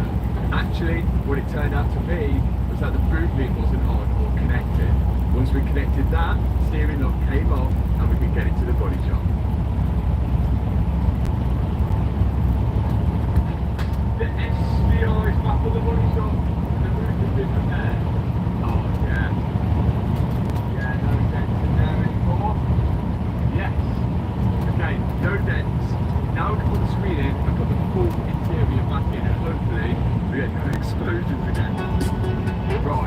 round 2. We've now got to replace the curtain airbags. Dips has got to clear the crash data on the airbag module again, and we've got to get that roof crash fit. First step, bolt into the frame of the car, and there's one 2-pin connector that needs to be unplugged before you remove it. Finish! Airbags out. This one is my enemy, we had a point.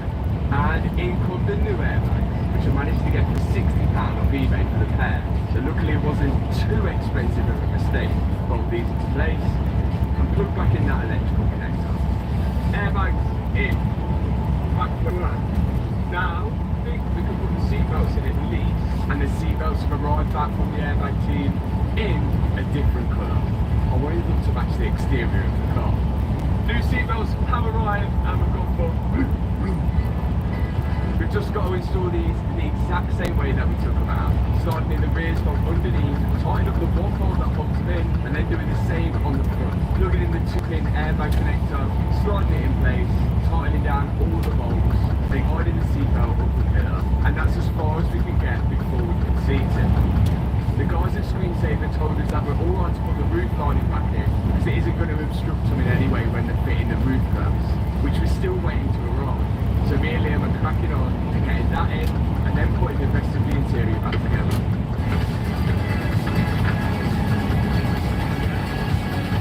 So far, everything was going well.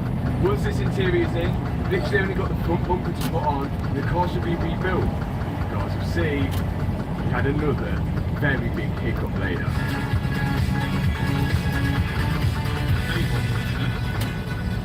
There we go, that went in. The seats, the back seats are in, the roof lining is in, it's looking good, but now we're at that big moment. The big moment before, where it blew up on my head. So what we're going to do now is be very, very gentle and delicate with this module, and Dips is going to put it in. I'm ready! Don't rock that! I'm ready! Don't rock it! We've got the battery disconnected and we're going to go put it in. And what we've learned is that you put it in, you bolt it in, and then you plug it in. Go Dips. In goes the explosive device. Is that fully down? Yeah. Right. 10 mils.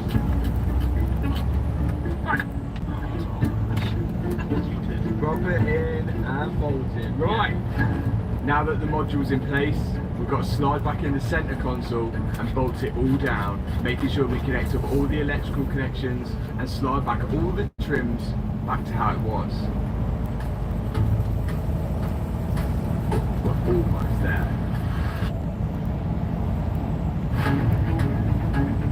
Finally, left for the interior of the front seats. Get them in the car, connect up everything underneath the seats which make them work, tighten up the 2 bolts at the rear of the seats to hold it in the car, and then put the bolt in to hold the seat belt in.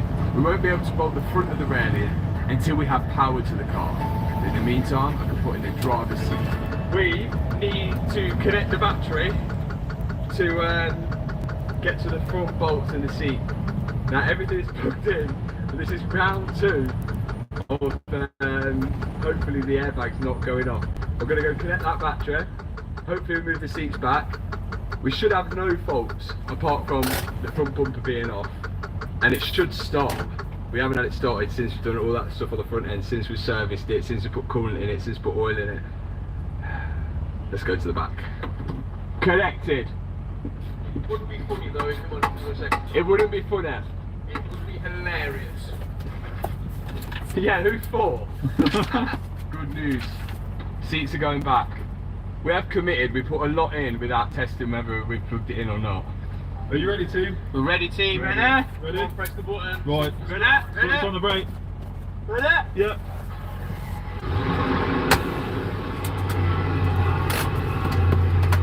Seats going! Seems smooth! It seems well smooth! It's doing alright. Any airbag light? No airbag light! No airbag light either! Sounds good. Everything seems good. And the only lights that are on the dashboard are ones that should clear out when we drive it, as they're also do with the ABS. This is definitely worth subscribing for. How have we done that? Are these the lights all there? Yeah. Yeah? Oh my god, I'm so scared. I'm still nervous that the bag's gonna go off. Yeah! This was £1,000. Was it 1,000 just on its own, or £1,000 on its own? Second hand as well. Yeah. No wonder someone stole this. One of the last pieces to go on the engine is the full carbon engine cover, which was missing when we got the car. Look at that! A few of the fluids needed topping up as well, but the car was running good. I can't believe how smooth it sounds compared to what it was like when we first got it. It was like rattling. But then things took a turn for the worse.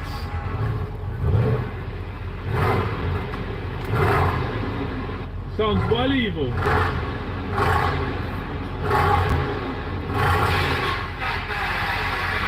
Oh no. What just happened? Oh no! No! That went like so close to my face. Oh, the fans blew up. Oh my. Sent it. This is just disintegrated. That's not good. I don't think so, because there's no coolant coming out anywhere. There's no water.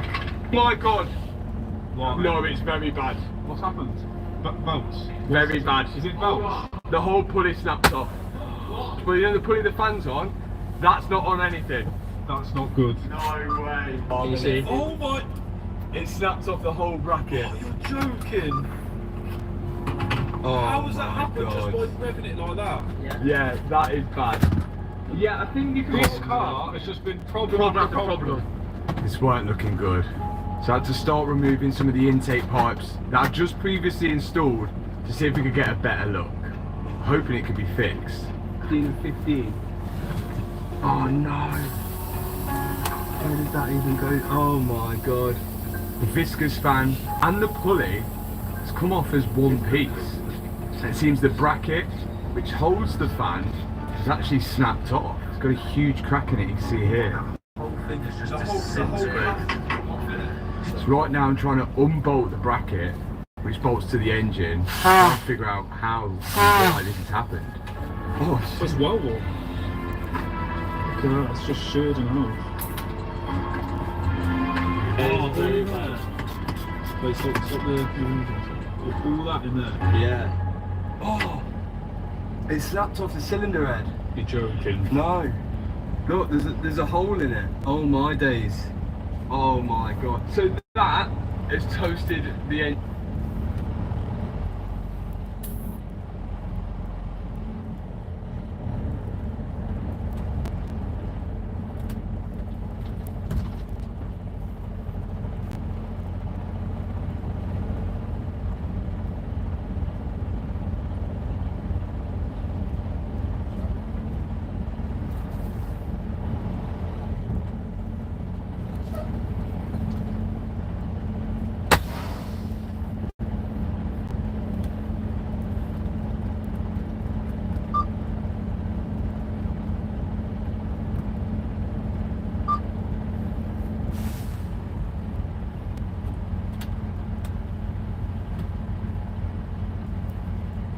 Sargento.com.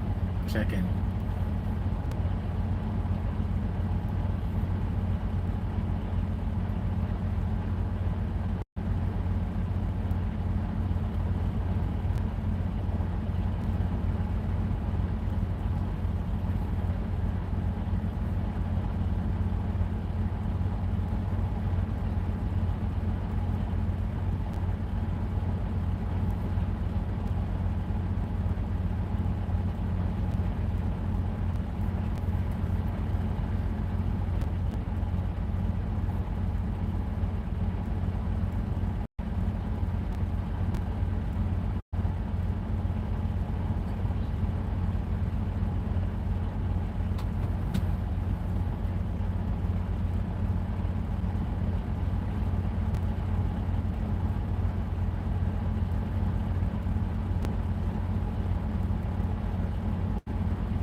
Picking up.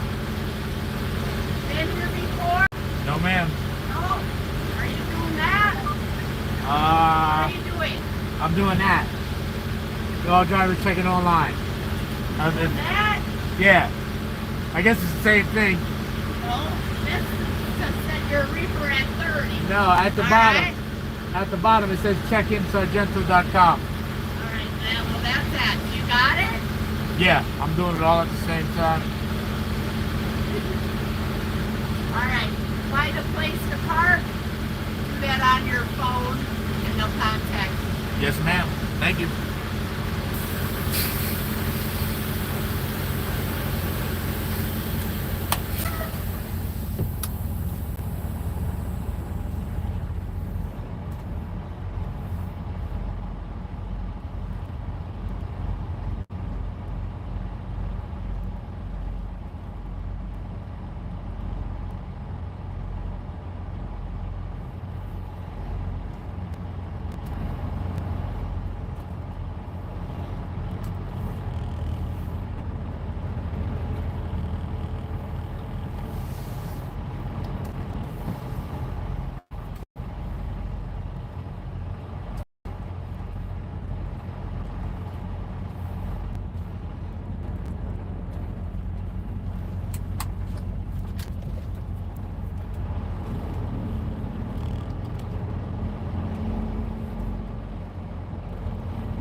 bird fever does show up in humans, usually people who handle birds killed by the...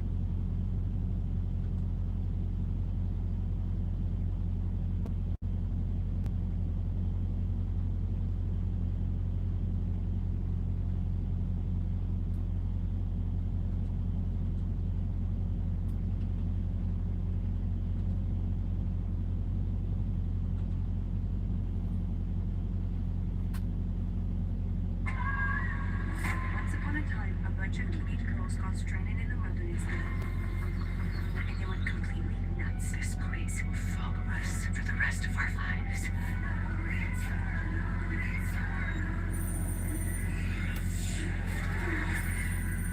Someone's trying to hurt you for what you did.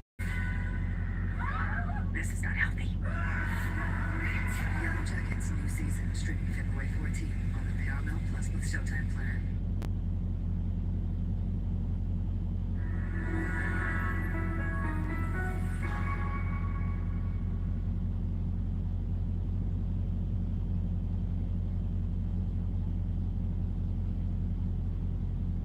Holy jeez, mister. What happened to your eye?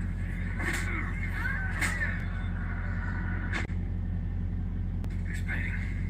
Tell me about it. It's just the most vivid dream I ever had. We have the same dream. My name is Abigail Fremantle.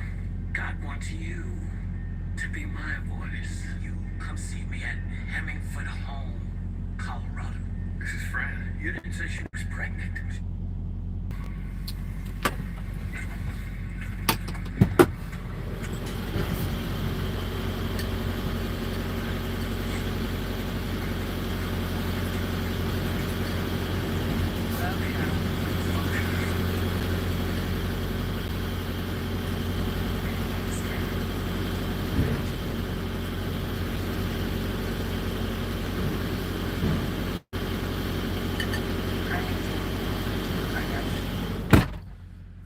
Seeing you.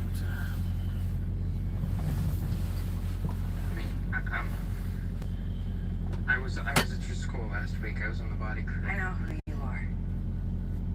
Harold.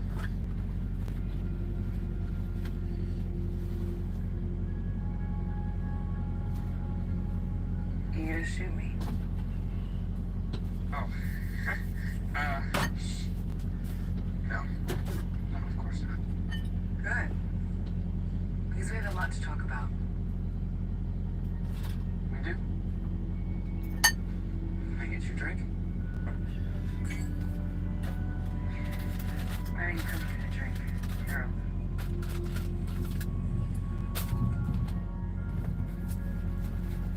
The man who gave me them. So he had to find you. He believes we can do great things together.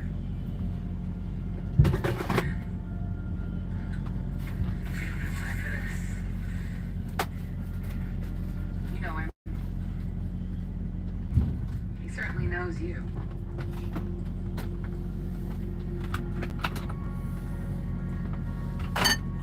What do you want from me? I want to make your dreams come true. You're a virgin, aren't you? It's okay.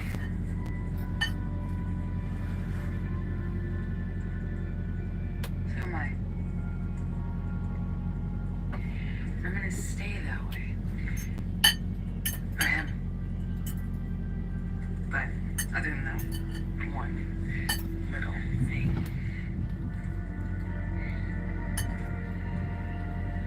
Between now and when we leave this place, we can do whatever you want. Right now. Fuck Amber, she'll shit in your bed. Eventually.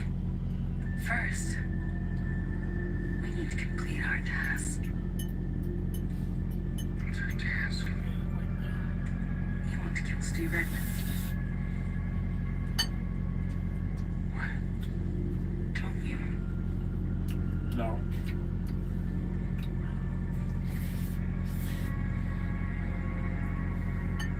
Yes.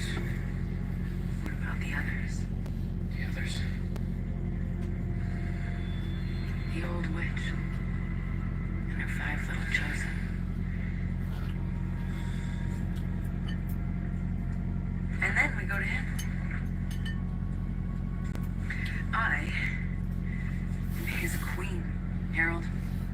And you're giving his prince.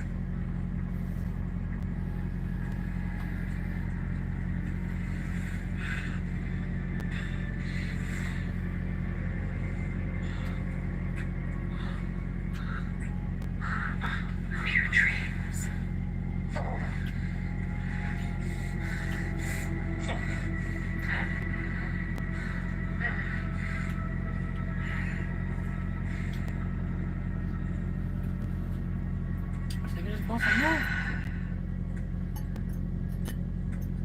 I'm sorry. Hey. Don't be.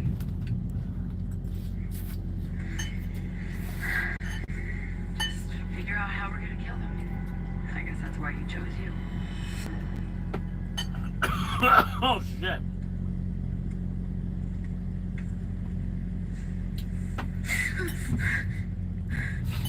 Alright, truck shaking, getting loaded.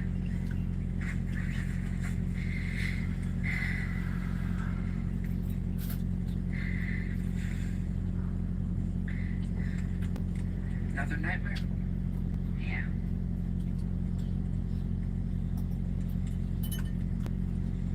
You slept at all?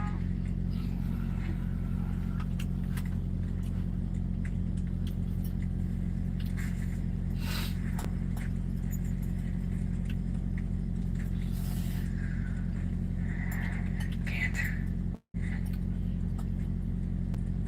Why?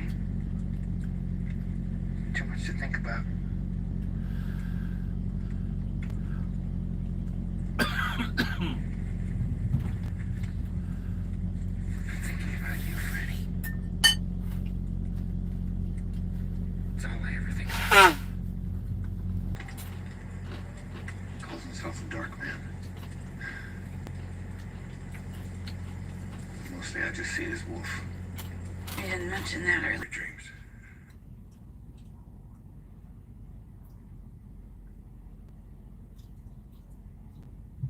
Okay.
This ain't your granddaddy's old caddy. Sure, it's painted diamond white with a faded beige pinstripe, but it's also got a set.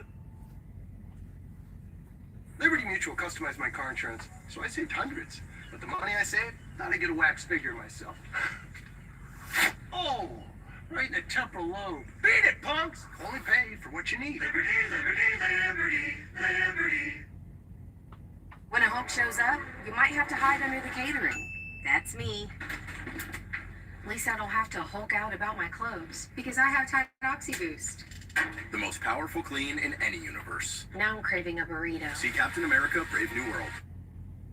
This ain't your granddaddy's old caddy. Sure, it's painted diamond white with a faded beige pinstripe, but it's also got a set of big Brembo brakes. This specific model came only in rear-wheel drive and has the same sport limited slip differential as you'd find in a Corvette. All this made it to a twin-turbo 6-cylinder engine with 420 horsepower, and the only way to tell this car apart from every other white Cadillac with a beige pinstripe is by this very small V badge on the trunk lid. This is a CTS-V Sport, not to be confused with the almighty CTS-V, which is Cadillac's Sledgehammer, a legendary Cadillac that makes huge power out of a V8 engine borrowed straight from the Corvette. The V-Sport is more of a balanced sports sedan. A smaller engine up front with twin turbos translates to something lighter on its feet, more tolerable to daily drive. But these always came with one big issue. Over a decade ago, this thing retailed for $70,000. If you're going to spend that type of money on this type of car, you might as well be at the BMW or Mercedes dealer. And if you could swing 70 grand, you could likely afford the $84,000 starting price of an actual CTS-V. So when I saw this one listed as is with an engine issue at the wholesale auction, I figured it could be a pretty great gamble for just $8,000. And when it arrived, everything went pretty drama-free. The car fired right up, there were no obvious noises, and it drove right off the transporter's truck. So I folded up my electric e-bike, which couldn't have fit any more perfectly in the trunk, and I hopped in the caddy. Now, every single warning light possible is on this dash, but driving around the parking lot, everything felt fine. It wasn't until I got on the main road and gave it a bit of gas that there was a really rough hesitation. So we put this car in manual mode. We'll drop it down in gear here. You can see on the left, there's a boost gauge within the tachometer. Put our foot all the way down. Oh, the car literally has died. I've got no throttle input now at all. Before it was not boosting, now it's not even running. I think I just ran out of gas though. Oh shoot, I think we ran out of gas. It's pretty typical that all these auction cars have low fuel, but this one was literally out of gas. Luckily, I was only a mile or so away from my place, so I left the caddy on the side of the road and just shot home really quick. When I say quick, my electric e-bike goes 28 miles an hour, so it was really very quick. Man, having this bike has saved me a huge hassle, a ton of time, and a lot of walking distance today. Actually, when I think about it, it reminds me a lot of our Cadillac. First off, we've got... The unevenness of their love has been questioned by fans. Their purposeful dodging of talking about their marriage probably says it all.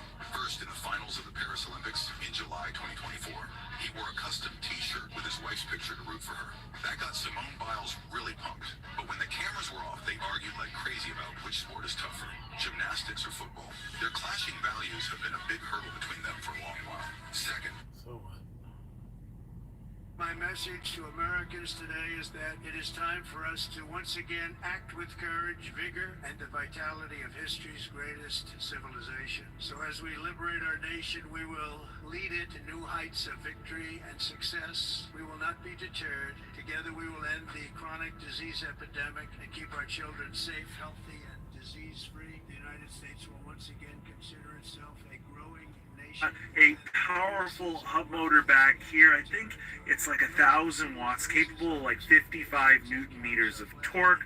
Of course, we've got front and rear hydraulic disc brakes, and we've got front fork suspension along with the seat. My message to Americans today is that... Starting to feel like I didn't do a very good job going over the auction listing for this car, because we're seeing more and more stuff worn out and broken. We've got hanging pieces of plastic. It's all chewed up under here. How about this missing grill? That is something that definitely was not listed at all. And admittedly, none of that stuff's a big deal, right? Like, we could polish this thing, make it look decent. What would be a big deal is if we've got blown mag ride shocks. Now, based on how the car drove, I am hoping that is not the case, and we find something like, well, something like this right here. Okay. A busted ball joint. Let's go.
go.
Let's go.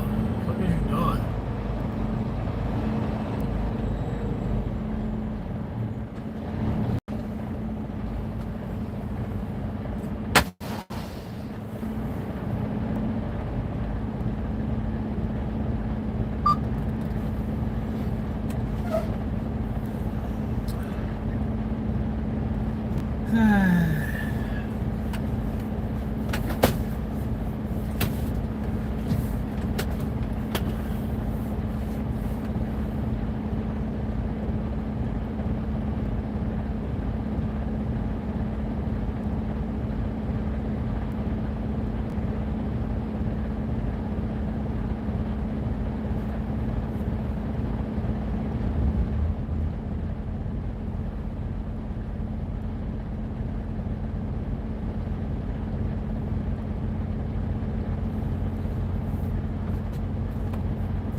Got a kilo on the back?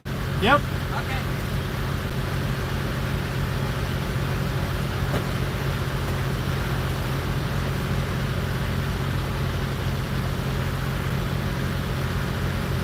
Okay, when you pull through the gate and still look at that deal.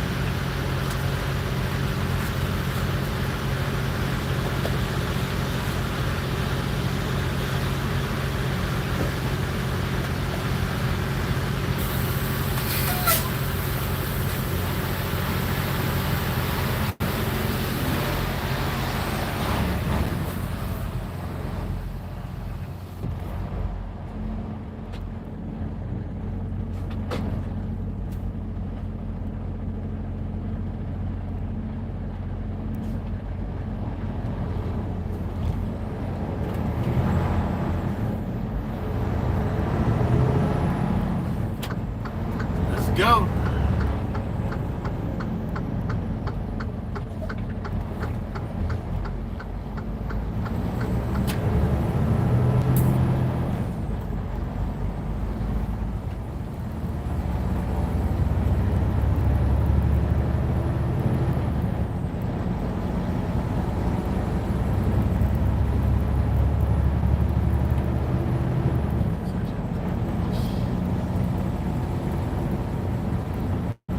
Gentle cheese.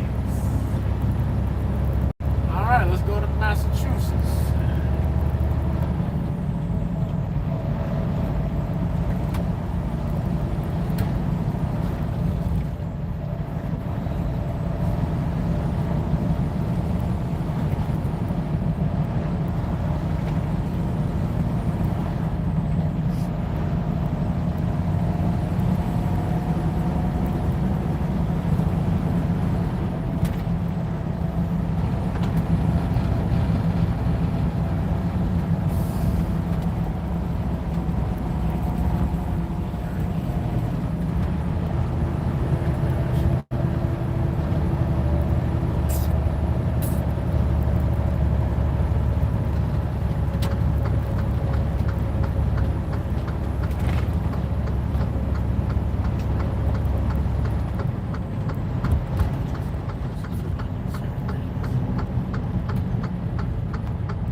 50. 30 years old, man. No, y'all not. I think they cap, bro. Show me on Google. Y'all lying. What? No way. I think we was 33 in that picture right there. What? No, I think we was 30, about 36, 36, 37. What? Yeah. So y'all was in the gym that heavy at 36? Yeah. That's when I started. What? You see all the fitness videos? I actually started lifting when I was 36. Yo, I cannot believe y'all are 50, bro. 50 years old. Black don't crack, man. It makes me feel real good, man. Because I feel 80. Bro, I was about to I was like probably like 40 max. Y'all like 50? Yeah, we turned 50. Yeah, we 50. No, y'all not. Yeah. Y'all lying. Old black man. Y'all are not 50 years old, man. No, y'all not. I think they cap, bro. Show me on Google. Y'all lying. What?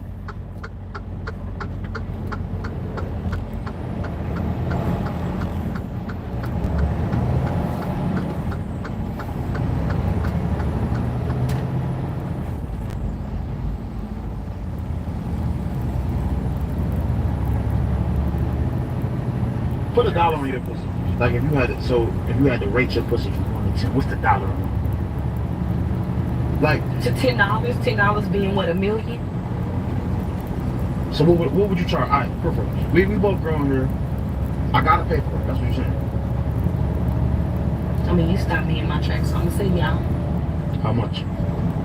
For what? For like what? A one night stand type shit? Like I want to go up to the penthouse. Right now. Get you on video. You know, get you nasty on the camera. Video? You want to include video, Bevel? Oh, yeah, let's go ahead and go in there. Price? I need to know the price. I'm giving out. Let me calculate, cause you on something right now, okay? I would say about 15,000. Who the fuck are you, bitch? You out here fucking 15. This lifestyle is pretty crazy out here. I would never. Bitches are getting booked for 60,000. That's cool. That's them. That's put a dollar on your pussy. Like if you had to rate your pussy. I see you come along. I'm gonna do, right? That's the tide, don't worry about it. That's just Miss Saxophone always plays up around the winter and the summer solstice. What have you got to me? Well, seeing as you was prepared to pay such an exorbitant amount of this information, I decided to give you value for money. So, here are the names of all the men in England whom I would approach, right, if I had Fabergé egg for sale. And then here's all the men on that list, you know, who would buy the old Fabergé egg, even if they knew that I was stolen. And then come your curious fucking typo question. I won't answer, but there's a list of the men who would buy a Fabergé because of their wives' obsession. I see you come along and run on. Yeah, well, alone I ain't never gonna do, am I? And as for the cane, don't worry about it. That's just Miss Saxophone who always plays up around the winter and the summer solstice. What have you got to me? Well, seeing as you was prepared to pay such an exorbitant amount for this information, I decided to give you value for money. So, here are the names of all the men in England whom I would approach, right, if I had Fabergé egg for sale. And then here's all the men on that list, you know, who would buy the old Fabergé egg, even if they knew that I was stolen. And then come your curious fucking typo question. I won't answer, but there's a list of the men who would buy a Fabergé because of their wives' obsession.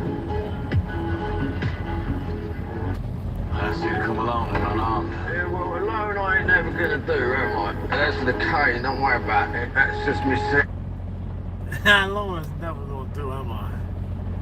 That's a cane. It's my Sciatica, just accept that.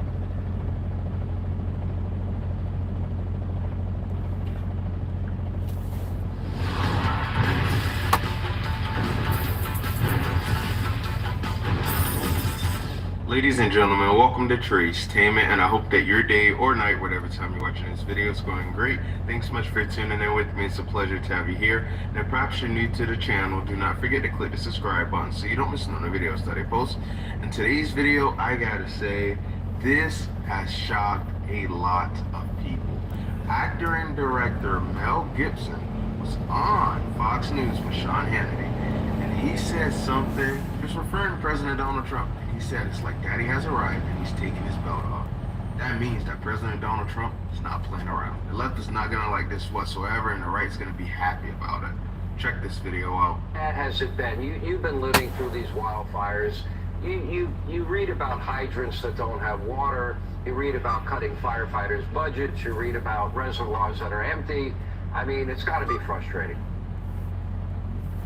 Well, it is. And this confluence of events coming together, there are those who say, hey, they must have done it on purpose. I won't go that far.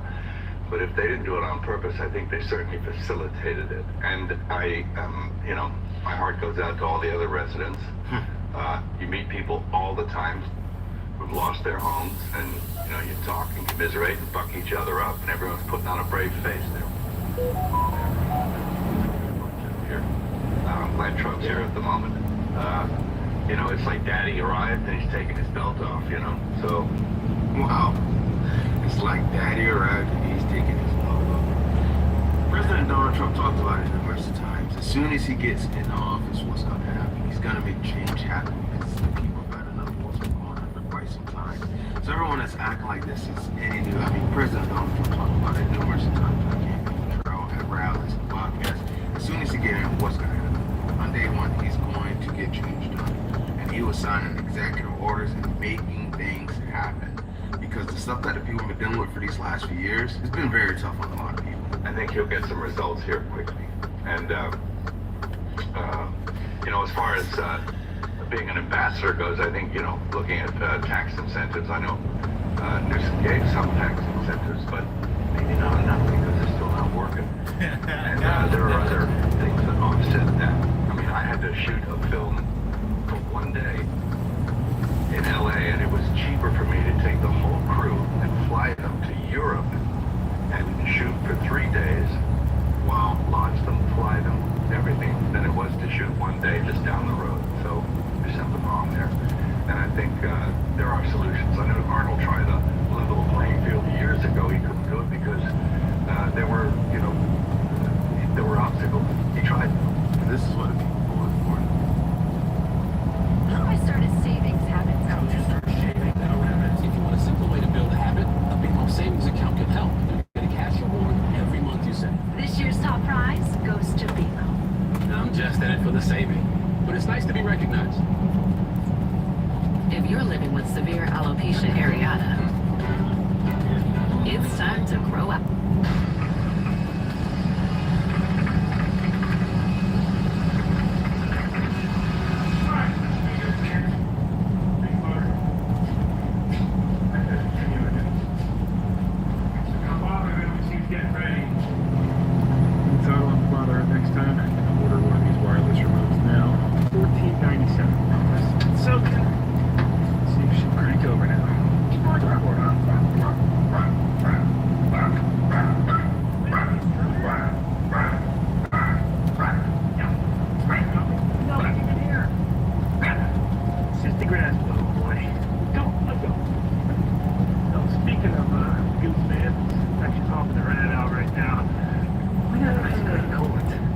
Because it has a bunch of holes that was leaking. So I know if that leaking in the yard.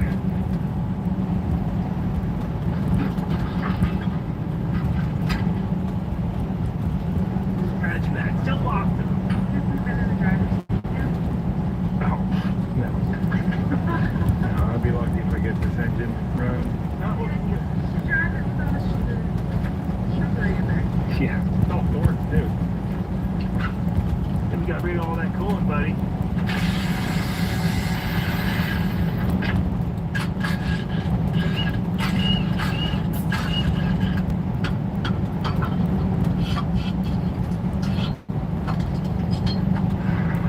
So it's usually a good idea how long it's been sitting. Surprisingly, these aren't rusted in too bad. Now I'm thinking get a big old nut. Big piece of steel. That maybe is timing gear. Yeah, because that's already got universal holes drilled in it.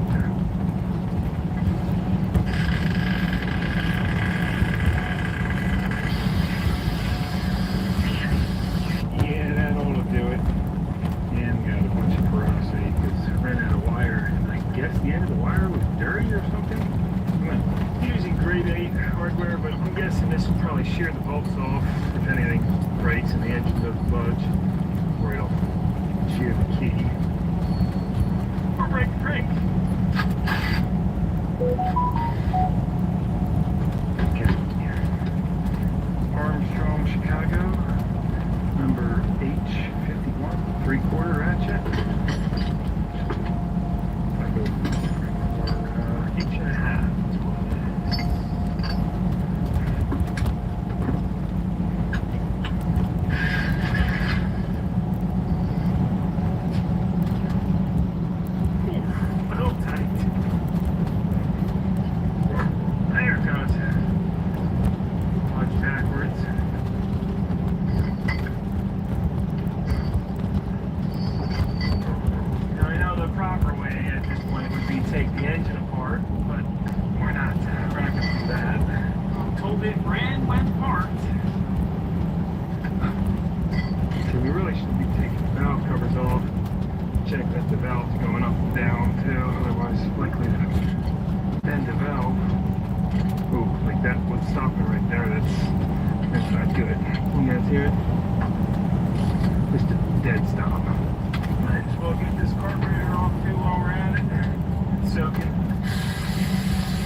Looks like the lower one is separated here. This would make that noise. The car actually feels like it drives good. It's just noisy when you're turning the wheel. And when we go up a little higher, I want to just look at the body of the shock here. When these Magrite shocks leak, they get really grimy, really dirty, and it's pretty obvious. So from this perspective, I don't see anything problematic. What we'll do in a moment is just lower the car down and make sure that there's nothing higher up. So far, we had to replace all 4 front control arms. They look very easy to get out, and I would anticipate they would cost maybe like $300-400 for all of them. So, easy job, not that much would be worth doing.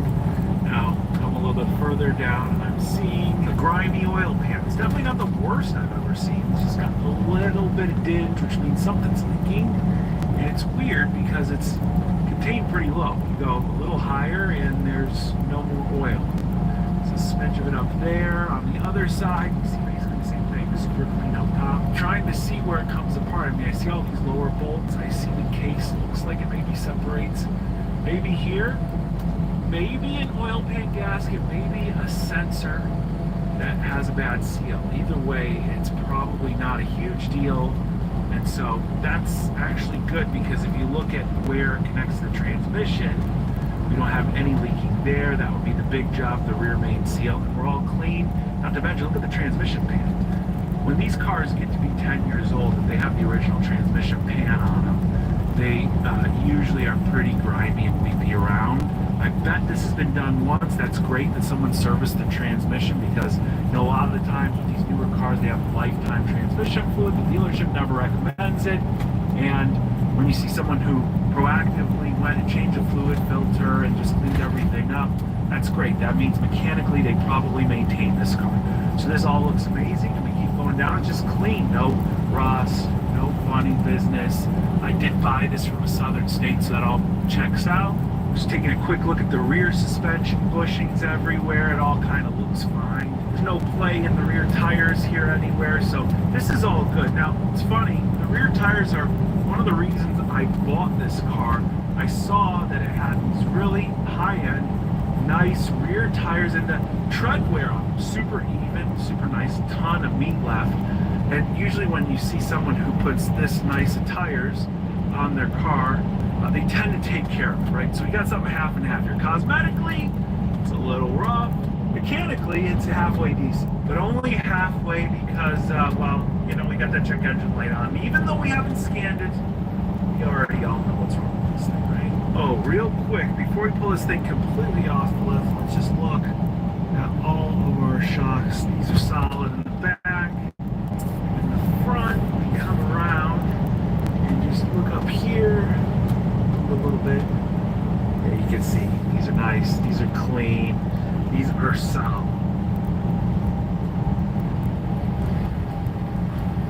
So here's what makes this Cadillac so special, the twin-turbo V6 engine. And what's cool about this engine is that it's exclusive to Cadillac. You won't find it on any other General Motors product, and they're still using it to this day on the CT4V Blackwing. Now, when Cadillac debuted this 3.6-liter twin-turbo engine, it was touted as a new design, but just a 3.6. The engine General Motors has been putting in pretty much every make and model car produced since the early 2000s. Sure, it's been revised and updated over time, but it also seems to be out of time. Every time they get around 100,000 miles. It's like the old saying goes, there's only 3 things that are guaranteed: death, taxes, and a worn timing chain on a GM 3.6-liter. Now, this car seems to idle okay. When I drove it, I didn't feel or hear anything out of the ordinary. Take a look at it while it's running. It is a bit shaky. When I scanned it, I didn't even find any misfire codes, but just like we expected, we've got 2 crankshaft, camshaft correlation codes.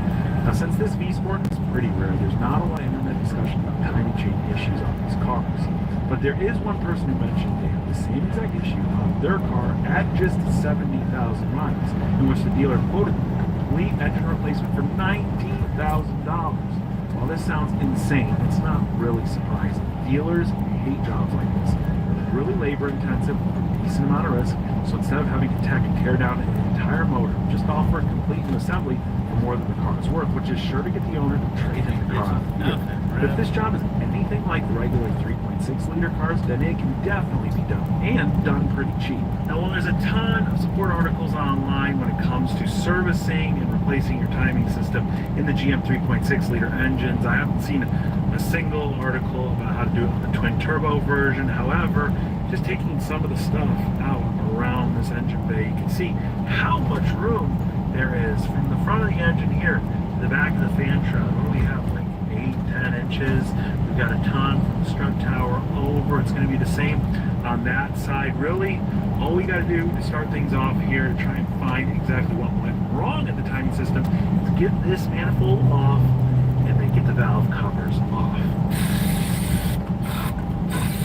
Now, we've got this manifold pretty loose, but there's still a bunch of lines and clips connected to it. So for the coolant hoses, I use these clamps that I 3D printed to just pinch off the lines before we disconnect them. I want to give a big thanks to Nico on Maker World, who created this model, as they're the perfect size for these GM coolant hoses. I also pinched off the coolant pipe running to the reservoir so we can remove it, which gives us a lot more room to work on the passenger side of the engine bay. And once everything was loose, the top of the manifold came right out. So all of that was only good for half of the manifold. I didn't realize that it comes off in 2 pieces, but just looking at this top part, it is all new. This is cool. We got to give credit to GM. We've got twin intercoolers for our turbochargers. So basically, coolant's going to run in through one of these hoses that we have clamped off here. It's going to run through the intercooler, and it's going to cool the air before it enters our turbocharger. Cooler air equals more power.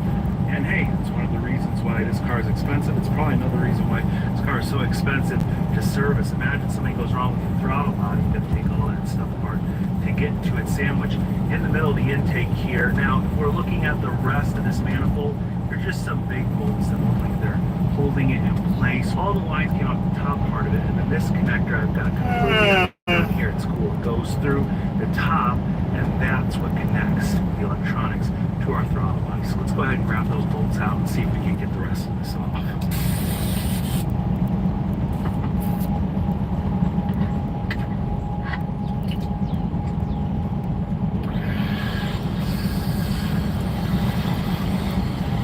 right there is full access to our valve covers. We can finally take them off. We can inspect our timing system, but I want to show you one quick thing that I found while I was messing around in here. If we look down on the passenger side here, you can see where there's a lot of oil. That's got to be a valve cover gasket leak here on the passenger side. I think that's where we saw the majority of the drippage coming from. So that probably solved that minor oil leak that we saw underneath the car. So let's go ahead. There's just a few things bolted on top of the valve cover here, and then a couple ignition coils and bolts all around. This thing should just pop right off.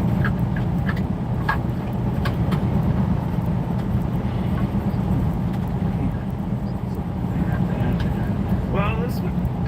We want to start shooting in 3 weeks, and your life rags are the last thing we need, so... I'm gonna stop you right there, man. I think we understand the situation.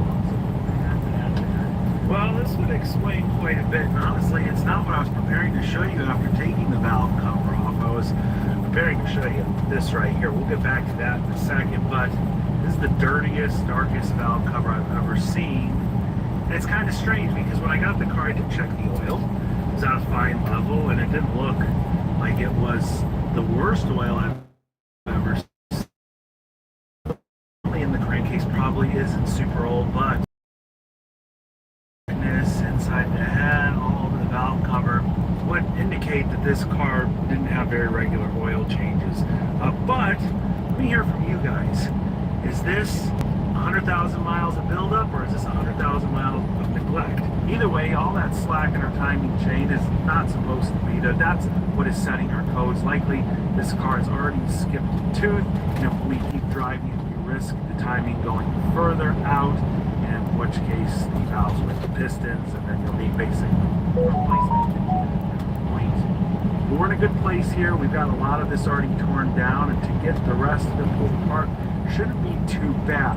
But my main question and concern as we continue this repair is what is causing the failure on this car and on all the other GM 3.6 liters. I've seen a handful of posts on different forums and chat sites where people bring their cars into a dealership that have the naturally aspirated version of this 3.6 liter engine. It's got the check engine light on the dashboard, or it's just running really rough. And then they're quoted several $1,000s for a timing change job. And they all go, how has this happened to me? The car's only got 100,000 miles on it. And the people on these sites point the finger back at the owner and they go, well, you must have not done very regular oil changes. And they go, yeah, I took them in every 10,000 miles. And they go, that's not enough. The manufacturer might recommend 10,000. Did you see the AI country version of In the Club? If you didn't, check this out. We got it. Yo, shawty, it's your birthday. We're gonna party like it's your birthday. When I pull out, now can't you see the bands on the dome? You see that? Yeah. You see that? How they run? You know what I'm saying? Got only.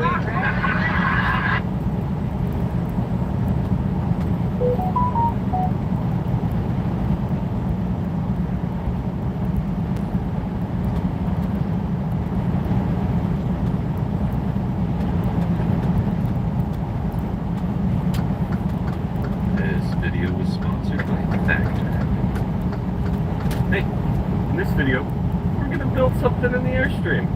Are we going to do it right? I don't know. Are we going to be happy with what we do? I don't know. Why am I referring to me as we? I don't know. But follow along, watch the progress, check the links in the video description, the tools and supplies. There's also a link to Patreon down there. If you're not signed up, putting a lot of the backstage footage of this build over there. So if you really want to see my screw-ups, go sign up for Patreon. Without any further ado, let's climb inside this tin cannon. Build something. Nutrient deficiencies are an underlying driver of things like poor immune system, poor energy, poor focus, gut health, skin health, hair health, all the things. And that's why I love Day2.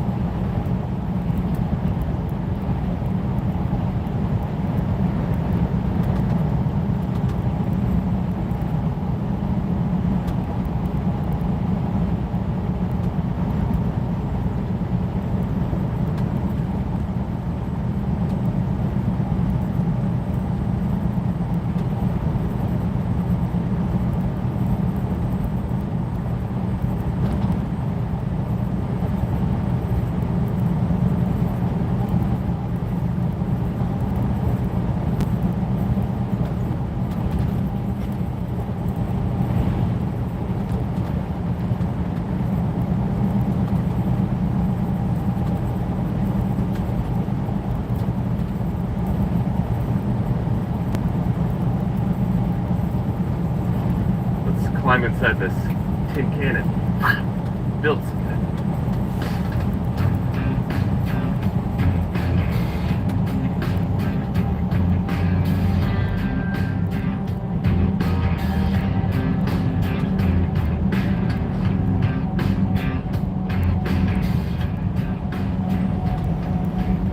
Now my driveway is far from level, so before I started working inside the Airstream, I wanted to pick a place that was at least somewhat level.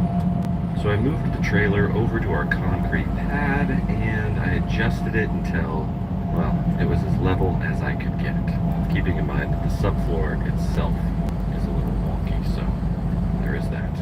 Then I set to cleaning out the inside of the Airstream of anything I didn't need in my way while I was building. Spare tire, toilet, don't need that yet. So here it is, my blank canvas of an Airstream. Where do you even begin? I don't know, because I've never done this before. How about with these squishy plastic things?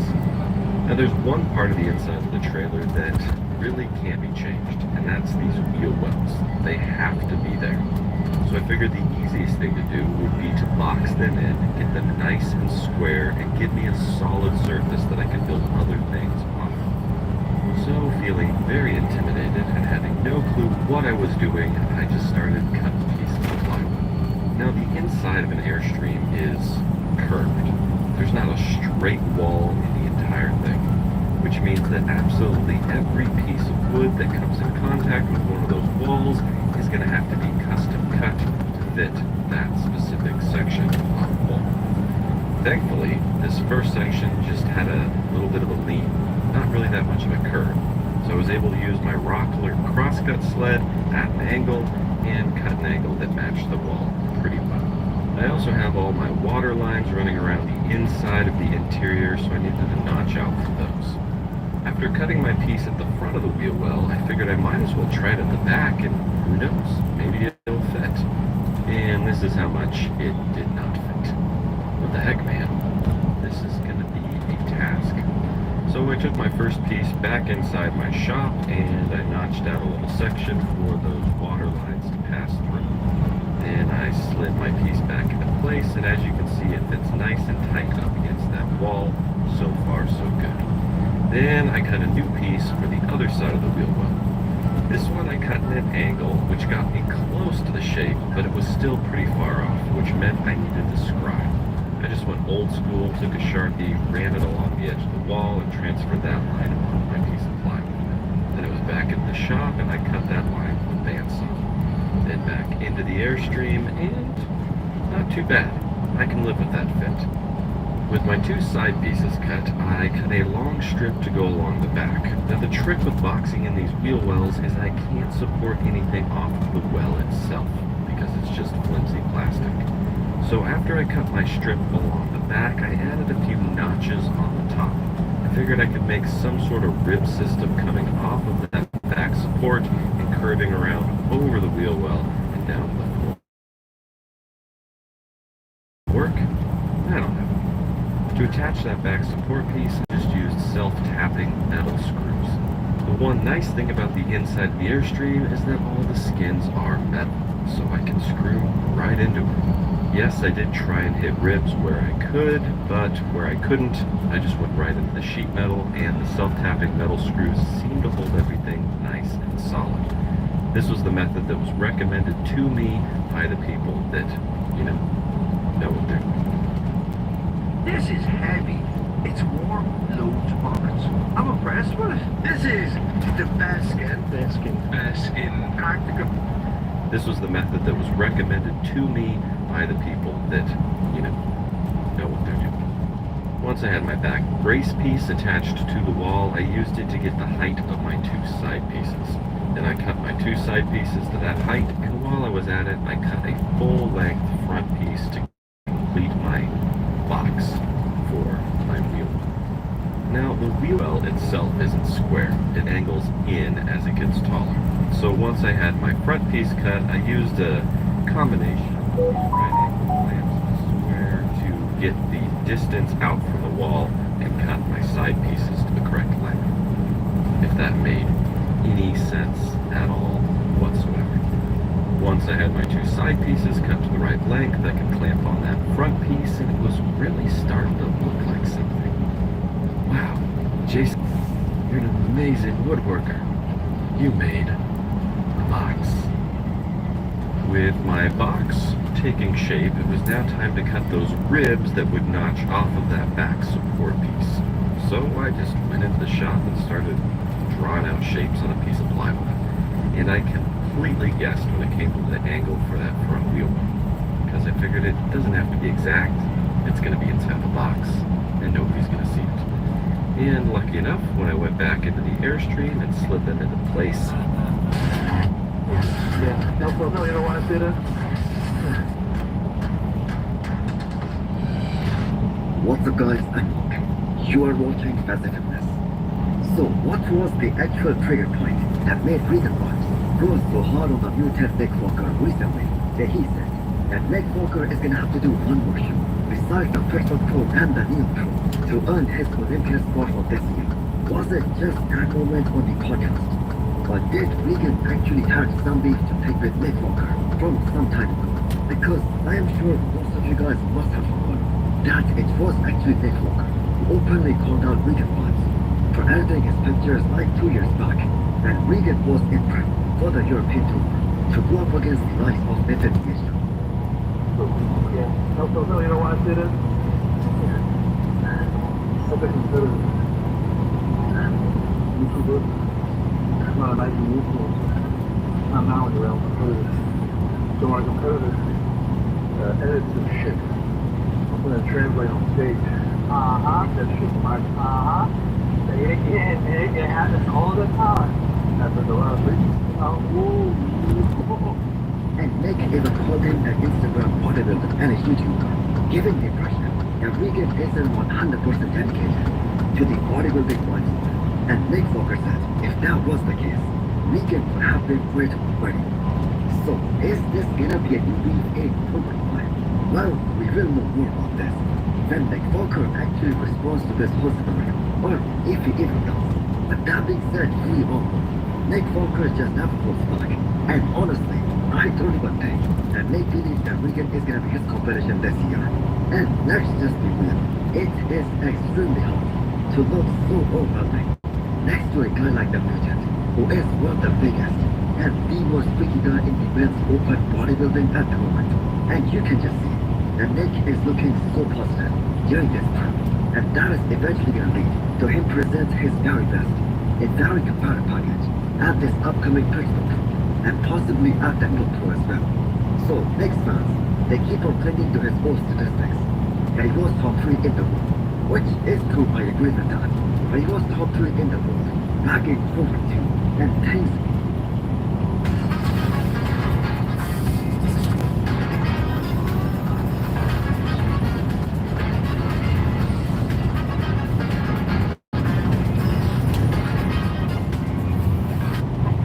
easier to start over than to fix something that's broken, and that couldn't be more true indeed. From a woman's perspective, entering into a relationship is like stepping into accepting a new reality. That's what a man's brain is. It's how she perceives him in her mind, the boundaries she knows she can't cross, the expectations she's clear she can't cross, and the unspoken demand to act a certain way if she knows she wants to keep that man around. I think the concept of a man's brain is often left too vague in most dating advice online. But if there's one thing I want you to take away from this, it's that once a man sets his frame in a relationship, it's locked in and can't be undone. Imagine a man who spent his early life getting walked on, constantly cheated on by women, someone who's so quick to bend his boundaries just to please someone, running in circles around the woman he wants. You can call it the stereotypical beta male if you want, even though I don't like using that term. Any woman who gets into a relationship with a man like that knows it deep down, even if she won't admit it. His weak frame shows, and over time it leads to her taking advantage of him, pushing boundaries and getting away with more and more, both in big and small ways. It starts with something as small as raising her voice at him out of disrespect, and can escalate into something as serious as her having an affair on the side because she doesn't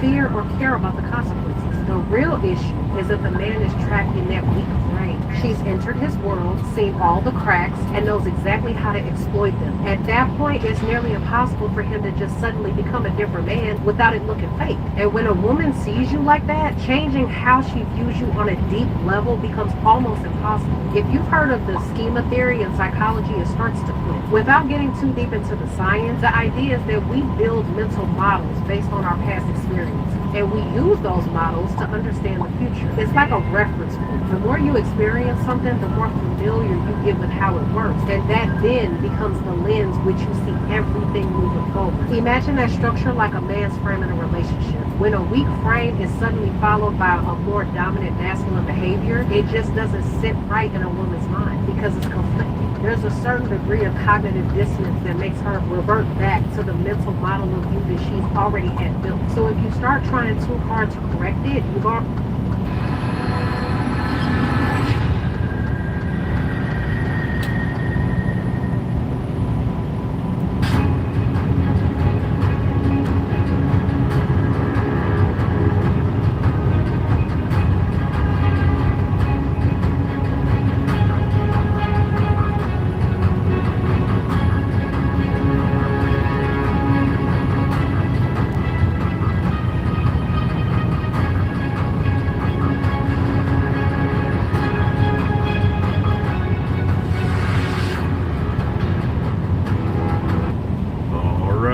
You guys, Nick here with Nick Strength and Power. I've got a couple of interesting stories for you guys today. The first story that I've got for you guys today, we got the latest physique update from Nick Walker, and also what seems to be a rekindling of the Nick Walker and Regan Grimes rivalry. I know that in the past they had traded some shots at each other before, and it looks like that's happening again based on a clip that I just saw from Fuad's podcast where they interviewed Regan about going up against Nick at the New York Pro.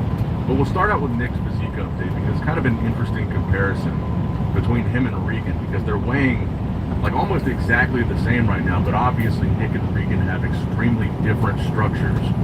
So in this update of Nick posted today, he said he's weighing 303 pounds. And all the updates that we've got from Regan over the last week or two, he's been between like 302 and 303. But we'll start with the update from Nick, and it's also important to point out that Nick will be competing a little bit sooner than Regan will, because Nick is doing Pittsburgh before he does New York.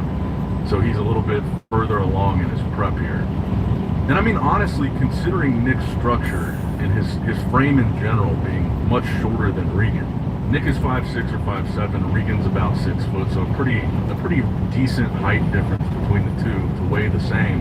And for his height, I think Nick is actually holding 300 plus pounds pretty well here. Because like I said, when we talk about guys like Samson, Andrew Jack, even Regan, that height difference does matter quite a bit when it comes to talking about over 300 pounds, how they hold that much size. So I mean, for the condition that Nick's holding at 303, I think he looks pretty good in this most muscular specifically. And then yesterday, he posted a front double bicep. He hadn't confirmed his weight in this update yet, but he posted a front double bicep and a back lat spread. I still kind of feel like the waist looks a little bit thicker on Nick with this extra size. But I think, like I said, conditioning-wise, for 303, it's not a bad look for Nick. It doesn't look horrible on his frame, but I want to show you, so we'll show you the clip from the Fuad podcast, which is what Regan had to say about Nick. So in the clip, he said, well, number one, he said he's going to beat Nick, which, you know, people were reacting to that kind of crazy. And I mean, it's called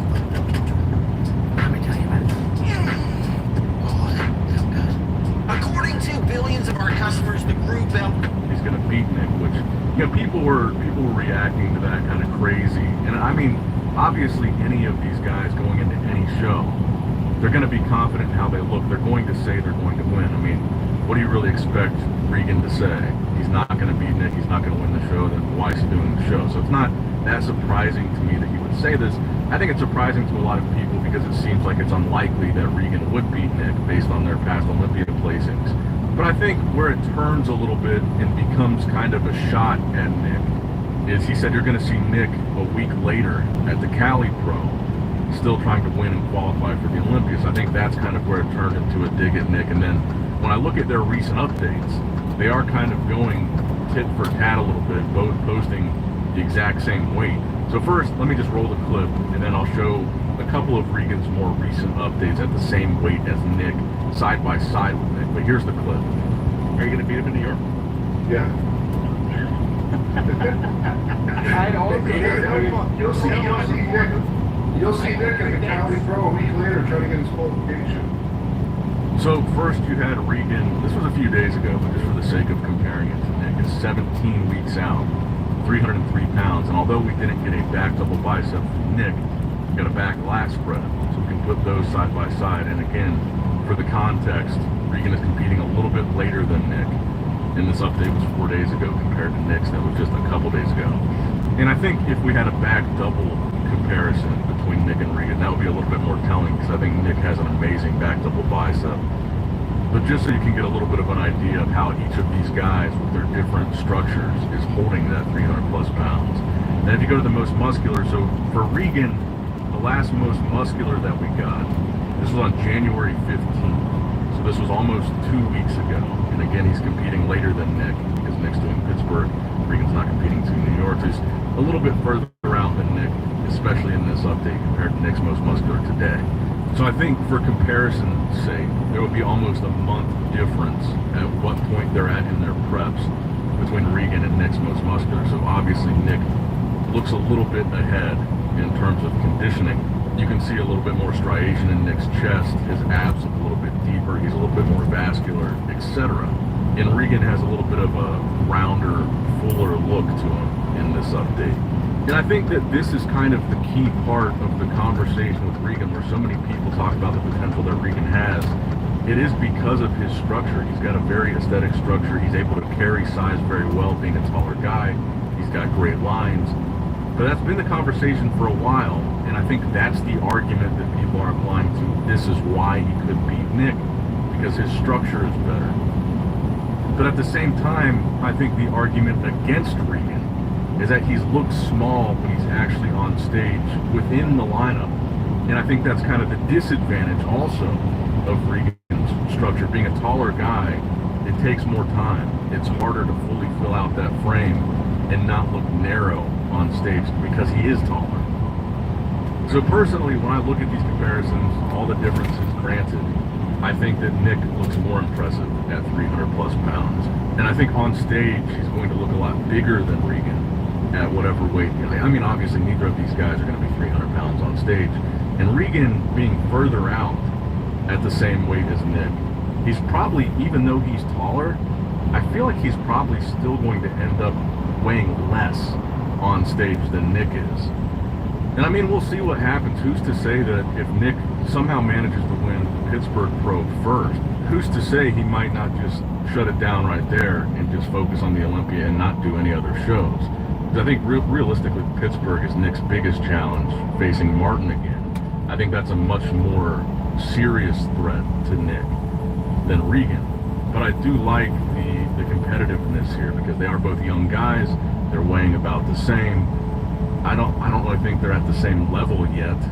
And I really don't think that Nick has fallen off that hard to where people are saying, well, now Regan's better than him. But we'll see. Let me know what you guys think in the comments down below.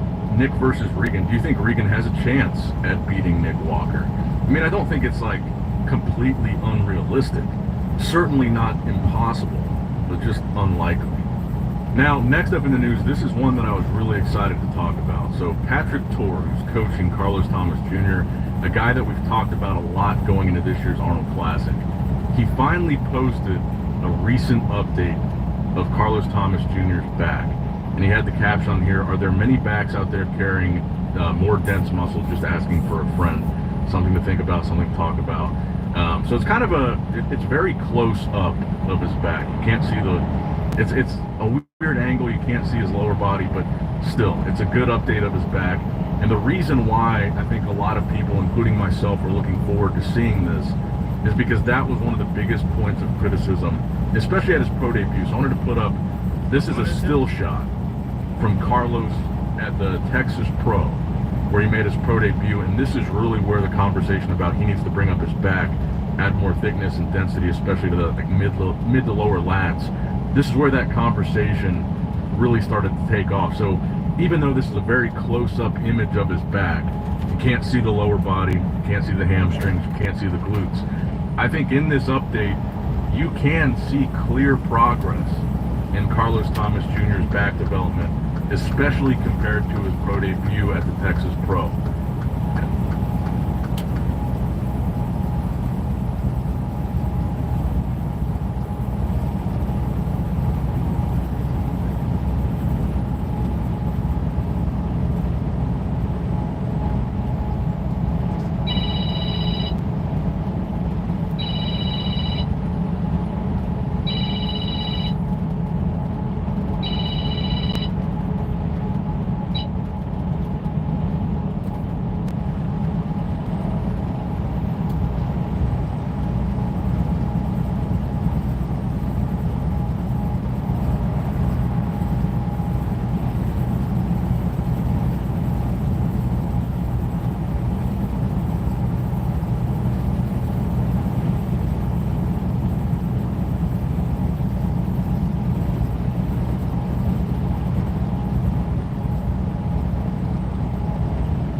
Shit.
Nissan Sylvia Kiku. Didn't hear that. Tap microphone to try. Nissan Sylvia Kiku.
Welcome back to the channel. My name is Clay Wong. Today I'm super excited because we are showcasing a very special Japanese icon here on the channel.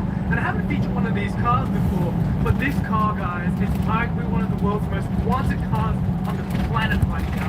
This is none other than the 1997 Nissan Silvia S14. We've got the owner of the vehicle here. How you going, man? Good seeing you. Yeah, you too. Man, this thing is so clean. Can you tell us a little bit about your S14? Yeah, I've had it for a few years now. Pretty basic setup. Just wheel suspension, exhaust cooler, ECU, injectors, basic bolt-ons. And it's fun to drive. And I've tried to set it up to be a nice streeter and a weekender every now and again, track car as well. So yeah, that's pretty much it, man. This thing just looks so tough though. You say it's a basic setup, but I don't think I see many cars on the street that has the sort of presence that the Nissan Silvia S14 has. I can see it's super low down to the ground. You've got some RPF ones. It just looks so JDM and cool. Like, all you need to do is essentially just chuck on some wheels that fill the guards and slam it, right? Yeah, just slam it if you want to. So does this car drive like a go-kart? To be honest, I love the way the car drives. It's not like a super tight, evil little car, but it makes it a little bit more of a GT-esque element to driving. So it's really at home around the mountains and along twisty S-bends and stuff like that. It's running a 370 diff, so it's quite long-legged. So second gear's like 120, third gear's like 160. How much power does it make? Only about 300 horsepower or 220 kilowatt, so in Australian terms. But that's still a bucket load of power. I know, you drive like crazy. Nothing at all. But, it's enough for me. I tell myself that it's enough on the street to stop myself spending like another $60 million on random downwards. But, look, it's great. I hope you enjoy driving it, man. Honestly, I think the S14 is not a car about downright power, but it's about how it feels through the corners. It's essentially a driver's car, right? Would you say? I mean, yeah, the aim behind this car was to be more of a driver's car, but they're such versatile chassis, which I guess makes them popular and now obviously a bit more expensive. So yeah, prices on these things have just gone through the roof, and that's probably attributed to why these cars are so hot right now. Whether you're using it for track, street driving, daily duties, or a drift car, the S14 is a car that fits the bill for so many different applications. And I'm sure, being that it's rear-wheel drive, turbocharged, you've got the iconic SR20 DET. It's just a car that is just so appealing to so many enthusiasts. And those are the original number plates on the car from when it was first purchased here in Australia. That is a really cool memento, Doug. Yeah. So the car was sold in Preston, in Melbourne, in 1997, and it was sold as a 200SX. So it is technically a 200SX, Australian delivered car. What's the difference between a 200SX and the American version of the 240SX? Well, from my understanding, we all got everywhere else got the SR20s, and America got the 4-cylinder KA, I think they're called. So JDM cars have a very different look at the front end, different front bi indicators, the same as the back. But yeah, this essentially is about to go on club plates, which is going to be sick. So 25 years, we run a small club called Absolute Enthusiasts, and chucking it on plates and drive it every now and again on the weekends. And also, being that it's almost 25 years old, the Americans can now look to import the S14 here from Australia, which is really desirable for a lot of Americans. The S14 has some really cool touches that make it look really unique compared to other cars on the street. It's got this blended in taillight into the rear trunk of this car. You know, just little touches that the Nissan engineers had developed and put onto this car make it look so special. And under the heart of this car, it's got that iconic SR20 DET, which Doug was talking about. So thank you again, Doug. Can't wait to showcase it. Yeah, enjoy it, dude. Enjoy it. So just before we head up, I just want to say a huge thank you to our sponsor of the video, Fast and Finance. If you're looking to purchase any car here in Australia and you're searching for finance, they can help you buy any car. Let's go. What is y'all stopping like that for?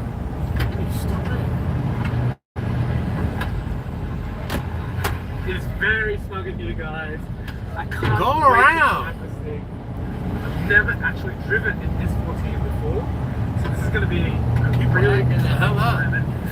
Honestly, we kind of picked some bad weather conditions to showcase this car, but I think on the flip side, it's going to be really, really fun. So let's go for a drive, guys. So immediately off the bat, clutch feels really nice and light, just like a stock standard car. Let's just fix this autofocus.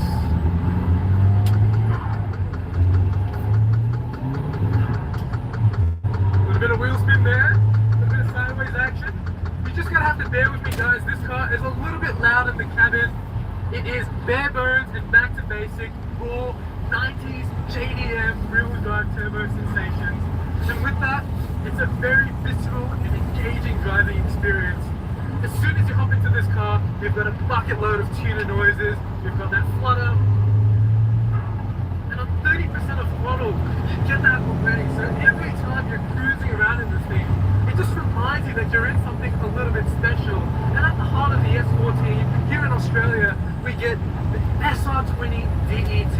Unfortunately, over in America, they got the KA24. It's not necessarily a bad engine. However, this is what you want to have, and people all over the world want to put the SR20s in. It's got the standard T28 turbocharger, and it's pushing out 17 pounds of boost to achieve the 300 rear-wheel horsepower. Wow. Unfortunately, we're not going to be able to test the downright speed of this car with these weather conditions. However, the S14 isn't about pure power, it's about how the car feels in terms of the driver's car. When you find a set of corners, the S14 feels very planted and really stuck down towards the tarmac. It's very progressive, and you can really feel the car communicating to the driver at every single opportunity. This car has a set of aftermarket coilovers. Listen to that. The owner of this car, Doug, is actually a suspension guru, and he's had time and money perfecting the way this car handles it. You feel that when you hop into the S14.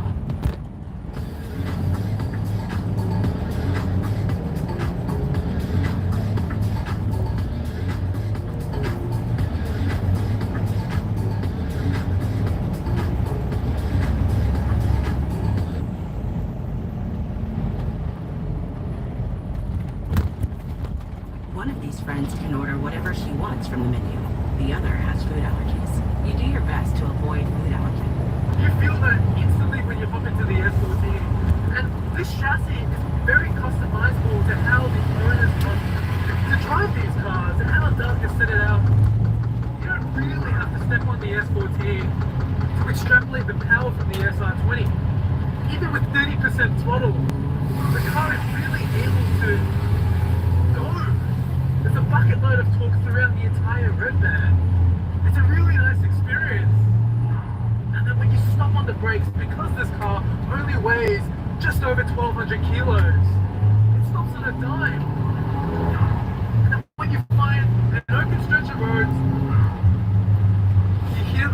of that SR20. It's just iconic 90s JDM. And I'm really pleasantly surprised at how this car drives. I can see why people are going crazy for it. As I'm driving this car, I'm probably only doing 30 to 40% of what this car is capable of. It. I would love to experience this car on a drive down the roads, on a track, on a skid pad, on a toge run. I think that is truly where this car would shine. But as it is, on these set of roads, in this weather condition, it's definitely not a bad car at all. I think if you're the driver of the S14, it induces a lot of confidence. I've got the owner Doug sitting beside me right now, and he's, I think, sweating bullets. He looks very nervous. More about the weather when you're driving. But to be honest, apart from all of the... Justin? New car? New burnout? New burnout. Help me out, Kelvin. Got you.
What's up, everyone?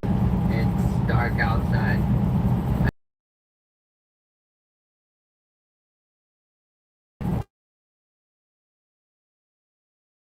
Which is 55 mil, and this 69.99 mil spacer. So pretty much 70 mil, which is 15 mil wider than this spec. And he said I'm ready to change it for he said I'm ready to change it to new setup with this spacer. So I'm gonna install the bigger spacer. Probably has to hammer out firewall. Maybe I had to cut this off here, adjust caster, whatnot. Let's do it. I'm going to change it to new setup front end.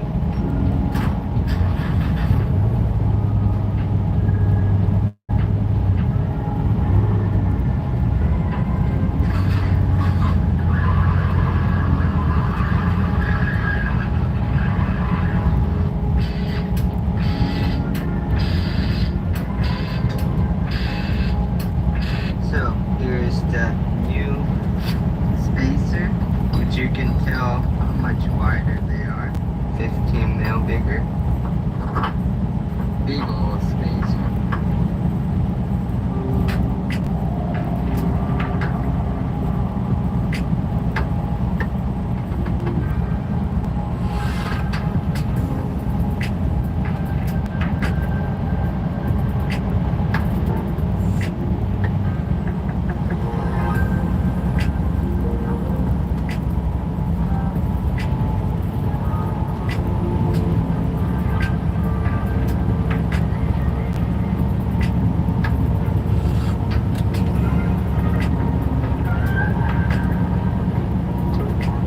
So I installed the spacer for wheels and trying to see where it would rub. It's not gonna rub. It has about 1 finger gap in the firewall, but the spark is pretty tight. So I'll trim this part. Should be it. No issue front side. So yeah, you don't wanna have any rub. When the wheels are rubbing on anything, it will make you spin because front will be locking. Full lock, no rubbing. This is full OMD Martin spec. Martin's short knuckle. This is where he wrote it. This is OMD billet tension rod.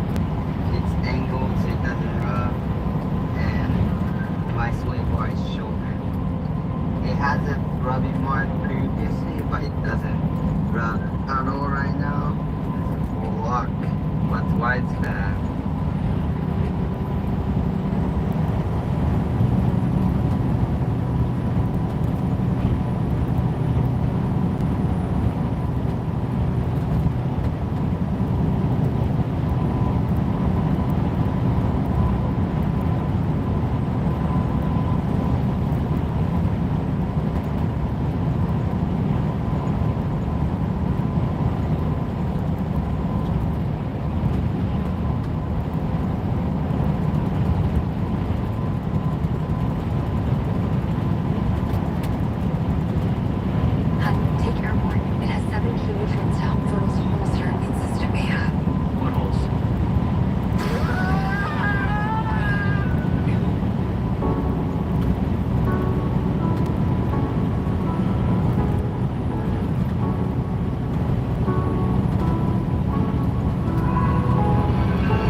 effectively, triple the horsepower of this engine by keeping a turbo on it. Now, you might think, Marcus, why would you just find an SR20 donor engine, stick that gear pretty much bolts right in, and you're good to go. And I would have agreed with you up until about 5 minutes ago. Because here's the thing, the K824, the engine that was deemed right for this car for the North American market, is of higher displacement than the 2-liter SR20 found in the Sylvias over in the Japanese markets and other markets, right? Wow, this thing's fast, straight up fast. So the differences, the main difference is this engine, the K824, that was never turbocharged from the factory, right? America got shafted in many, many ways in this era of Japanese and European cars, to be completely honest, okay? For example, the E36 M3 has a better engine from the European market. The Toyota MR2, the second generation MR2, has the Japanese model has better camshaft, slightly different turbo, and then you have other cars like the Sylvia 240SX that were completely different. The 240 never had a turbocharged engine in North America altogether. So for a lot of these things, you actually have to either import, if you can, the vehicle you're looking for from Japan, or you go the slightly more rebel route, if you will. I think turbocharging a KA engine and sticking it in your 240 is definitely a rebel move. It's a little bit of an outlaw thing to do. It's a little bit more of an aggressive build. It takes a little bit more time and to get it right. So we're going to talk about the disadvantages and the advantages of doing a K18.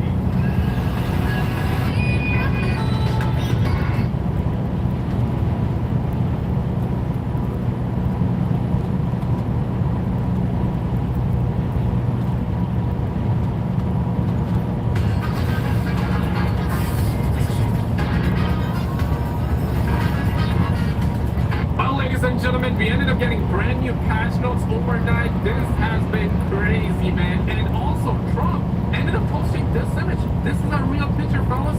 This is not a meme. This is a real picture. He posted that. We're going to be taking a look at the brand new patch notes that came on. And if we got time, we're also going to be checking out some Delulu stuff. Perhaps, Elon Musk was, people are saying he was having a new promo for another Tesla. So maybe that's true. Maybe that's true. How would I know, right? So we're going to be taking a look at that. And if we end up getting 5 likes on the video, I'm going to drop the next episode in the series for you fine fellas at home. If you got Instagram, Twitter, all that, links are always down below. It would be a pleasure to have you there. But check this one out. Roll it. President Trump says he's directing his administration to take immediate action against Colombia's president and his supporters, including tariffs, a travel ban, and visa sanctions. The move comes after Colombia denied entry to 2 C-17 military planes carrying undocumented immigrants, forcing the planes to turn around midair. Colombian President Gustavo Petro said Sunday that the U.S. cannot treat migrants as criminals, and that Colombia would accept migrants on civilian planes. I mean, on the C-17, they were having like extra legroom, right? But I get it. Like C-17, that's military though. Military coming over and FedEx overnight delivery. You do not want that, right? Certainly not. The news comes just days after the White House posted these images of migrants boarding a C-17 for deportation, with the Trump administration hailing the move as a promise. We're getting the bad, hard criminals out.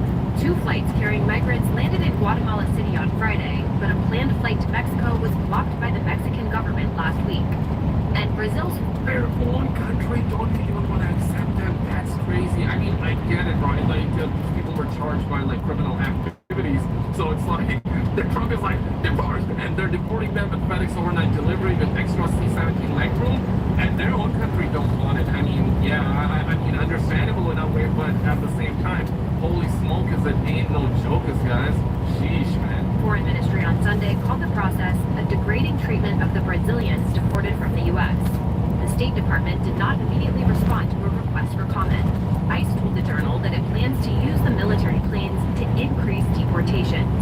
But some are questioning whether the use of military aircraft is necessary, since the U.S. Yeah, right, like the FedEx overnight delivery can be a beautiful thing at times when you're waiting for a package, your package, but of course nobody wanted deported criminals in your country back with FedEx overnight. They love it when it's like sea shipping where it takes months and months. They don't want it overnight. I mean, I understand, but fellas, wait for it. What comes after this one? Even more insane. Roll it. U.S. has been using passenger planes like these for years to deport migrants. So here's what we know. The C-17 is a large Air Force plane that's typically used to transport troops and cargo, like this tank. While the Air Force says it's designed to hold about 100... The leg room is crazy. Yeah, I'm just jealous. I'm just jealous of the leg room. Because I'm jealous of the leg room. Paratroopers with their gear. It can also carry more than 800 passengers if needed, as seen here during the U.S. evacuation from Afghanistan. On Friday, 2 C-17s with about 80 migrants each arrived in Guatemala City from Texas and Arizona. As for the price tag, the Department of Defense says the C-17 costs about $20,000 an hour to operate. That's more than double a typical repatriation flight, which costs about $8,500 an hour, according to ICE.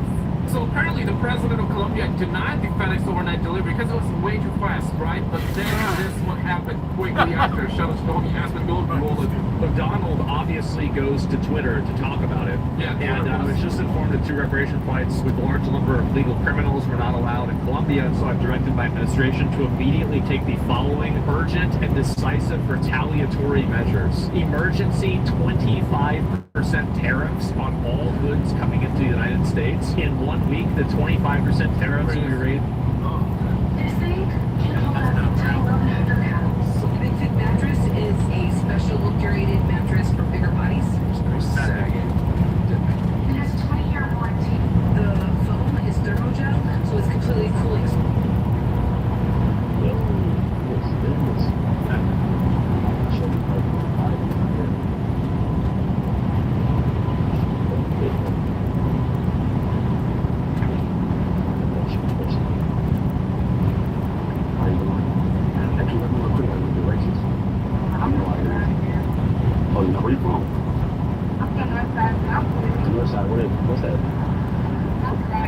Okay, what's your name? My name not here. What's that, a man or something?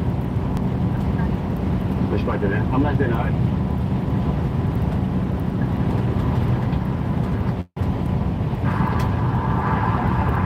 That smells pretty nice. My damn little feel of tent, alright? That bad out here. Oh, well. Man, it's so good. Switch up, be crazy. That's what you gotta see. You know, Ray, what's up? You said you had made some directions. Yeah, I did. I'm lost. I said, yeah, I did. I was lost. Now I was trying to find his lounge. They said it was in the area, but it's cool. I found it myself. It's fine. I mean, yeah, but it's like, you know, you ask where to be to the bus. I mean, I don't want to get help if you're not genuine, you know. I'm gonna get somewhere to be once you count there, I'm gonna get your name. You said what? Plantain. Wow, that fast? I mean, yeah, I did need help, but like I said, I'm good. Good luck, girl. Yeah, thanks. It's not your chance, but my chance as well. Now it's cool, I just found out the spot, it's cool. I couldn't find it, it's cool, that's fine. Hold on, you said what? I can't hear you. Come on, this elevator. So what's up? Ready? Just up out here in the street. We came back.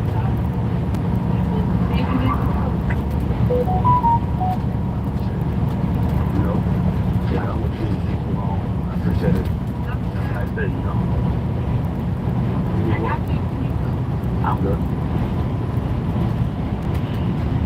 That's crazy.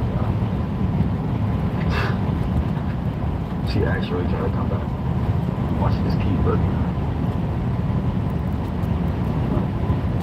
Look at her like, what's she doing? Yo, this girl don't want to make her mind up, but like,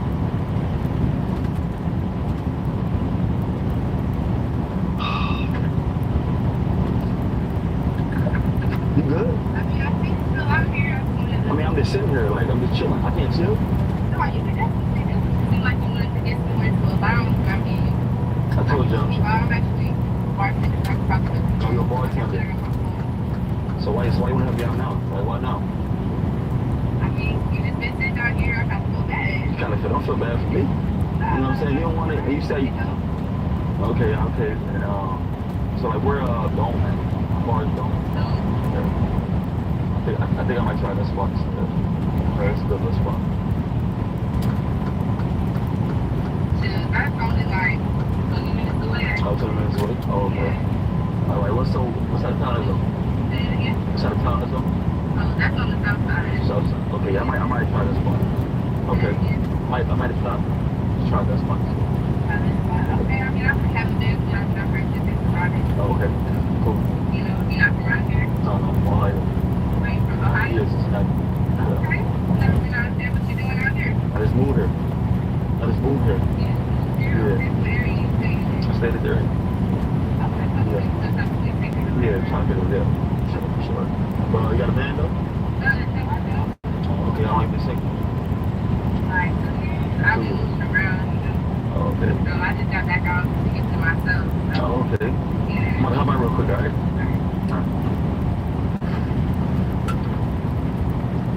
Wow. Now she's talking to me now.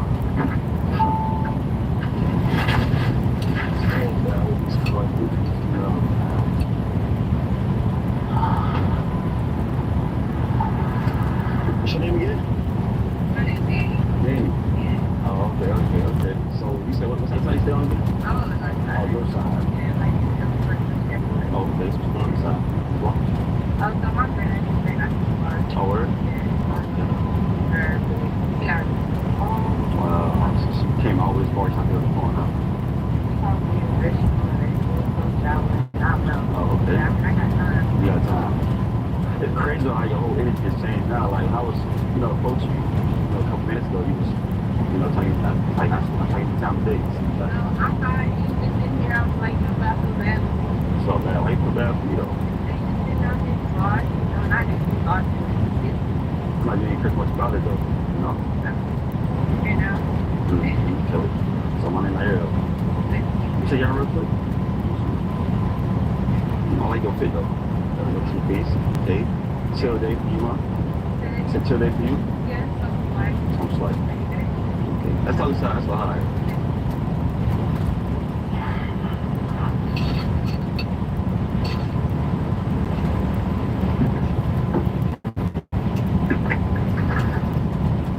Texas was waiting.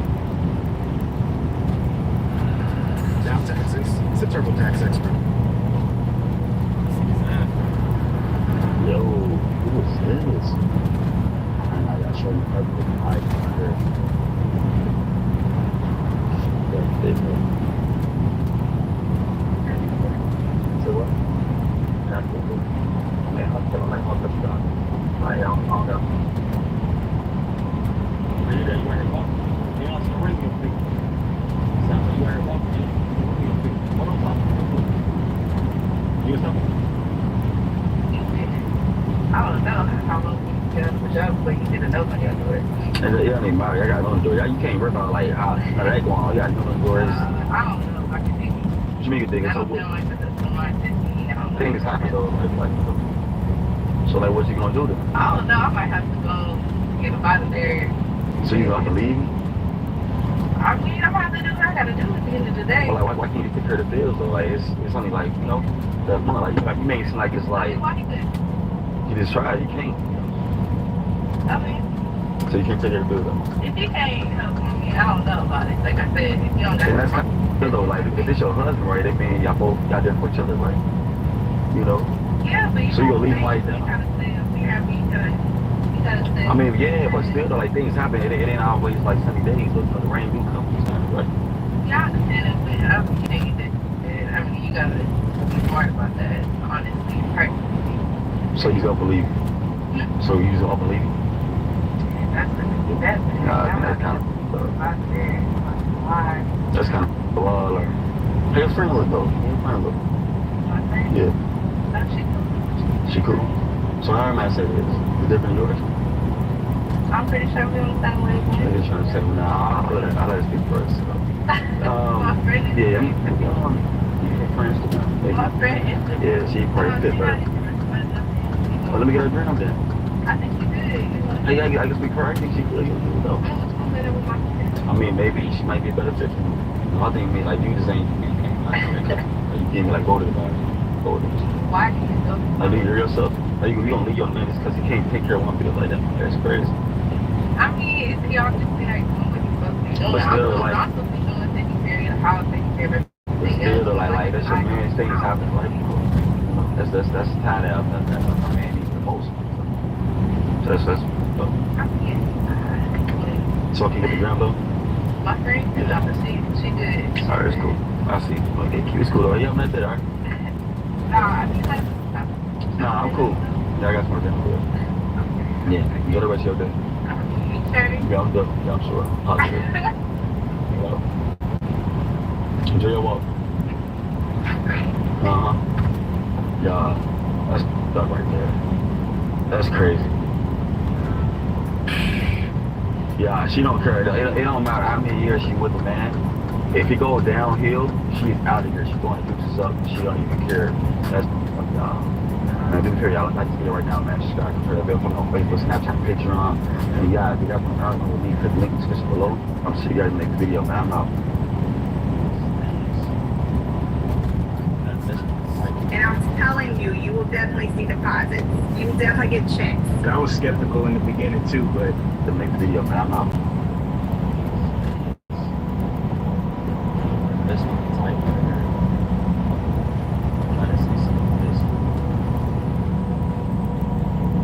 How you doing?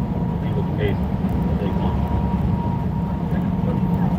That's not, hold on, why you being so rude though? My name not here. What's your name? I'm sorry to hear that. You out here walking? You ain't no ring on your finger. You out here walking, you ain't no ring on your finger. Hold on, stop with me real quick. You can stop with me real quick? What's your name? I dare you. Hold on, where you go? Hold on. You want to stop? What's up? Like, what's your name though? But you out here walking though. Maybe we can be friends. You got friends? My name not yours. What's your name? What's your name? Where you from? Houston? I'm out here. You out here? It's like you're a good little vibe. Just we can have friends. Negative. Oh. Respect it, man. Alright, you cool. Alright, good walk.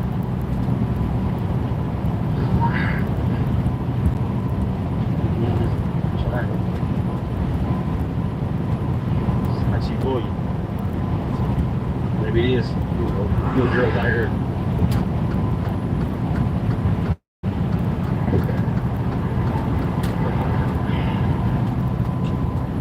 She's pretty though.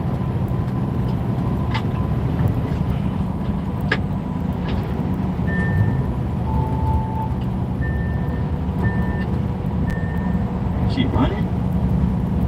Yo, we got a runner, man. We got a track star. See what she does.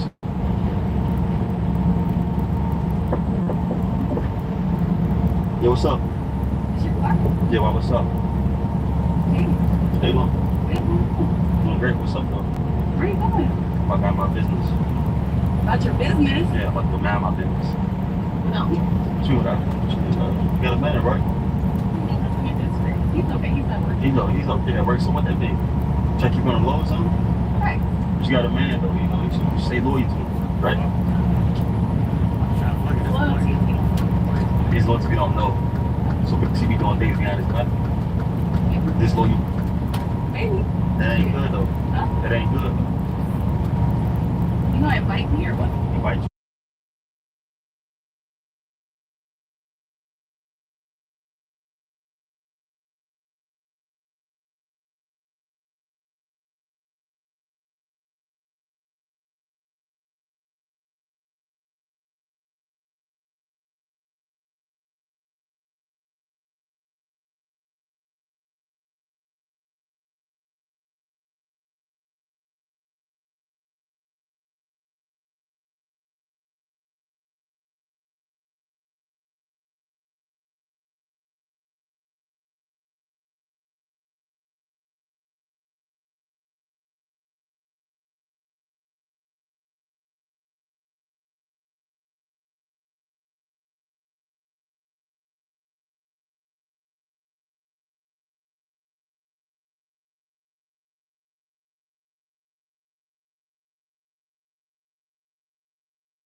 area.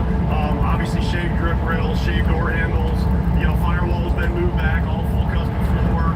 The bottom of the hood's been all completely beautiful under there, isn't it? Yeah.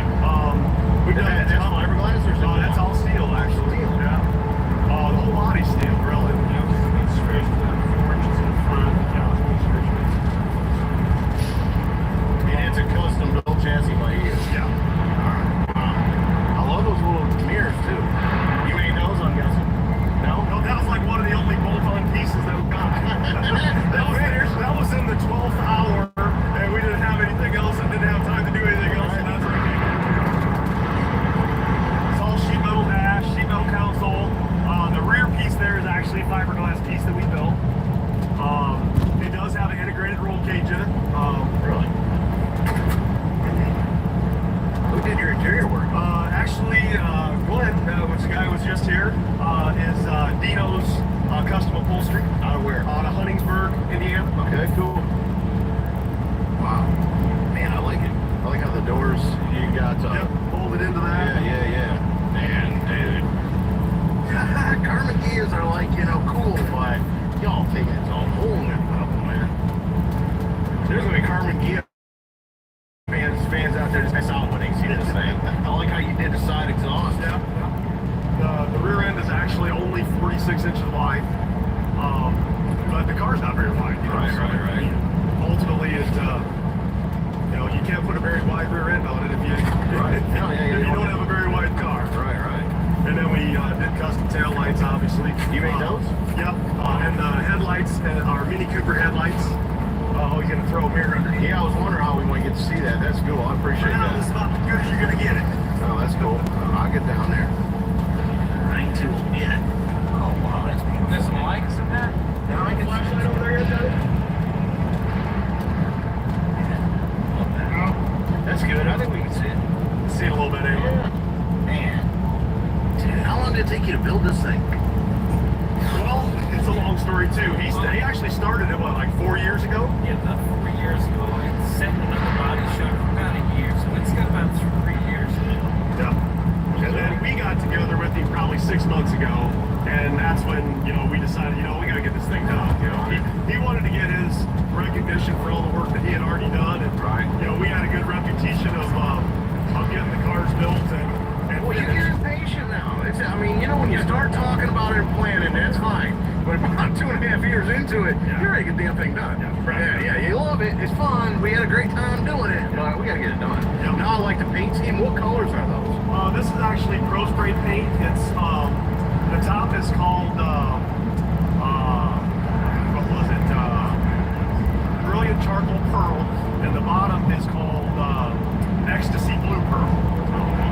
And it's actually a tri-coat. So it actually kind of changes kind of a purpley color outside in the sun. Right. And Dee made all the billet pieces for the console and everything, and it's got a touch and go. So everything is all touch. So the buttons, like for the rear view or for the door windows and the poppers and starter and everything, it's all works off of.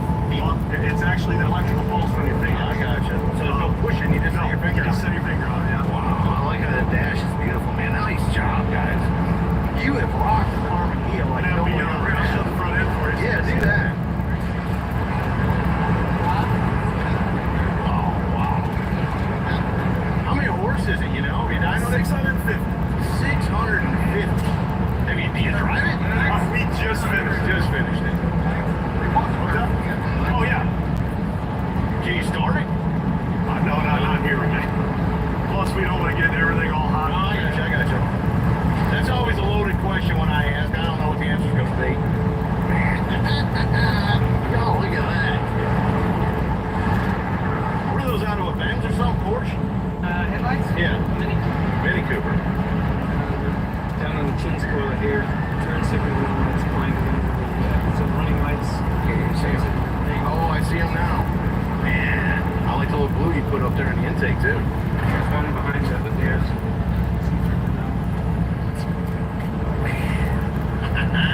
I have never been this stoked about a Carmen Gia in all my life. They are very cool. They are cool, but you know, like I said, you know, I tend to think when you put a V10 in anything, it makes it cool. You the cowl and stuff like that, did you move any of that to get it to fit? Not really. The only thing we really got is stretch. Our neighbor cow queen. Right. Basically, where the cow stops, where the Richard Wood stuff. Okay. And stretch the nuts. I got you. About 3/4 inch to the bottom of that. But you worked all that. Yeah, I did. You started all this sheet metal. I did all the sheet metal. Not all. Well, nice. Yeah, nobody's gonna check our backstory. He did it all. By himself, in the snow, with no shoes.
What got you started in that? It's a funny story or fun story. Just fell into it. To me, no. It's not quite that funny. Right. But honestly, after our daughter, we found ourselves in a very unique situation. Been married like 8 years at that point. Mm-hmm. And nobody can prepare you for a baby. And myself included, and it was just him and I against the world. He had all my attention, I had all of his, and then it was like, ooh, baby, she needs me. And I totally neglected my man. There's no doubt. I know that happened. And it was about to be a problem if we didn't reconnect. So we went to an adults-only resort. That sounds great. When you have babies and you need to not have babies, we need to adult focus. We had no idea what that meant. See, the laughter, I get it. I laugh at myself like dumb, naive, naive, very naive, and kind of cute, but yes, naive. And it turned out to be, yes, very much a swinger-friendly resort in Mexico. I didn't know what that meant. So clothing Well, how optional. old were you at the time? 29, 30. 30. Yeah, right around there. Mm-hmm. And our first experience knowing that we were in a different, it wasn't just adults, is we're laying out and I'm like, topless. Ooh. I was very shy. Like, that was a big deal. I'm like, I ain't taking this off, but I'll take my top off. That's kind of nice. This couple comes and squats, that's an important word, down by us. Her by my husband, the guy by me. It's all out. Like, it's like in my face. And I'm going, I was a little like, I didn't know if to laugh. I didn't know whether to cover it. I didn't know. Was he erect? No, it was just flopped out. It was just hanging there. Like, this was normal for them. I'm super embarrassed.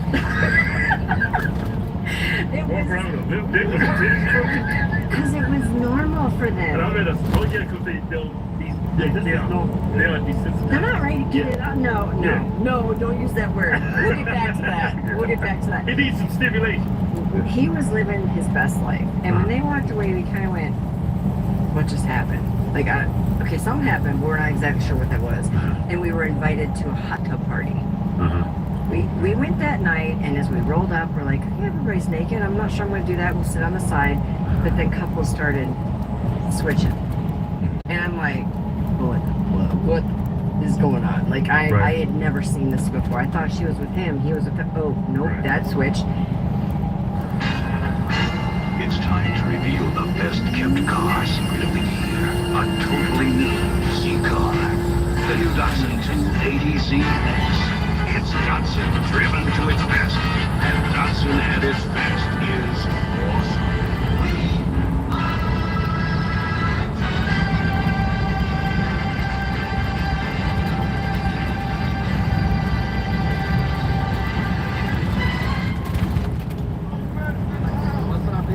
How you doing, man? I'm trying to call up my fast friends and tell them, hey, use my account, call Demonology at it if you need to. Hey, you know I called the phone a little bit. Yeah. I got one tank of gas for everybody's ass. I got 2 calls, and I'm ready to make them pay. Ooh. You know, I ran the count. 20 videos just went. You know what he told me? He said the best track was in Texas. He said it's the Yellow Belly. He said it's one of the best tracks he's ever been in the nation. He said the vibe is just different. Right. It hit I met him like a couple years back out here for the first time. He kind of tripped me out to see him, and I was like, he's a Yellow Belly? Dude, he said he loves the atmosphere, and if I hey guys, the track getting ready to get hot, so they're gonna start making passes. Let's get out there and make it do what it do. Have fun. Hell yeah. Safe, baby. You too, man. Have a good dump day.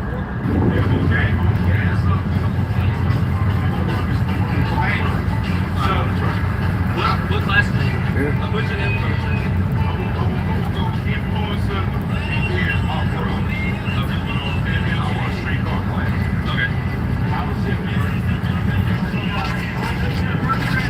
The other thing is, if you guys feel the least bit out of shape and you're not comfortable, freak, let out of the gas. It is not worth wrecking somebody else's car or wrecking your own car because you're trying to win a race for $100. Today will be much better if you don't have to load with a shovel. Yeah. My dad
I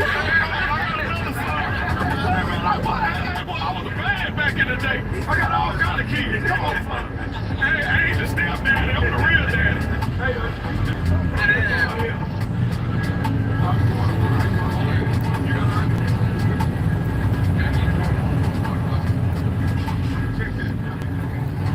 Air conditioning? Yeah. No, you ain't got no air conditioning. It's the water box. Van Automotive Group is looking to grow the best team of auto technicians to provide a place where you feel like home at any one of 15 locations throughout Wisconsin, with earning potential of over $100,000, paid training, and a stake in ownership. Van Horn offers career development that will fuel your future. Do the work you love for what matters most to you. Start. Oh, you ain't got no air conditioning. It's the water box.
Sneak right in here. There you go.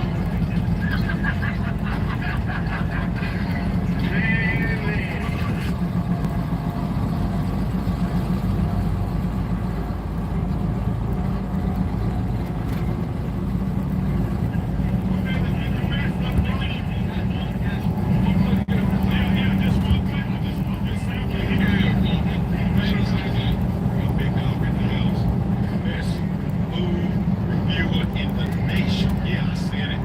In the nation. So we all our souls have to rest.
about Master of Machines. Main focus of my channel is budget build, low dollar, just simple parts of the scrapyard, Explorer axle. Got an 8 Explorer axle. It's got turbo 400 out of like an old C3 set. The engine's out of Lexus, Texas.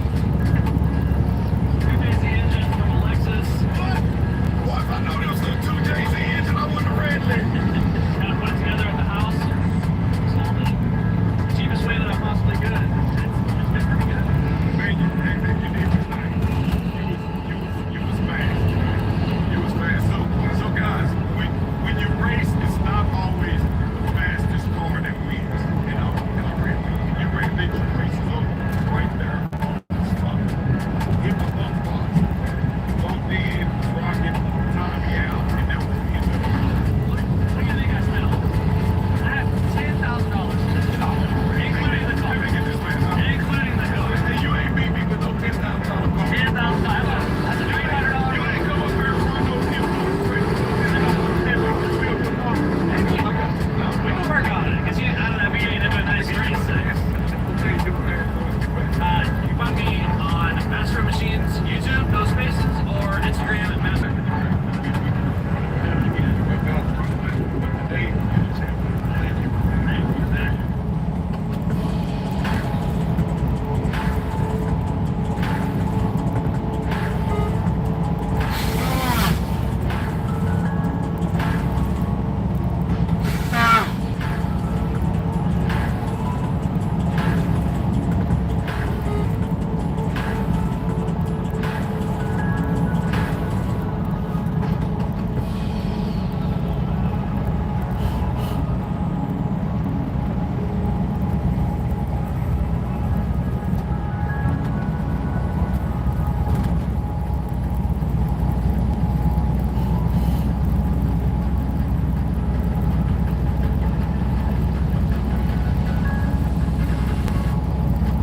Hey guys, don't forget to like, subscribe, share.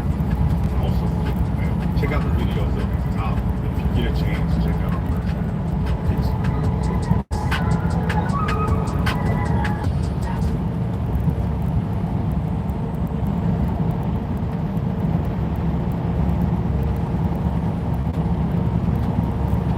Naturally tender and juicy.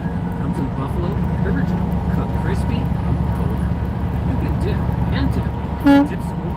Our always cooked to order original buffalo chicken. Every bite. Nice. Let's go.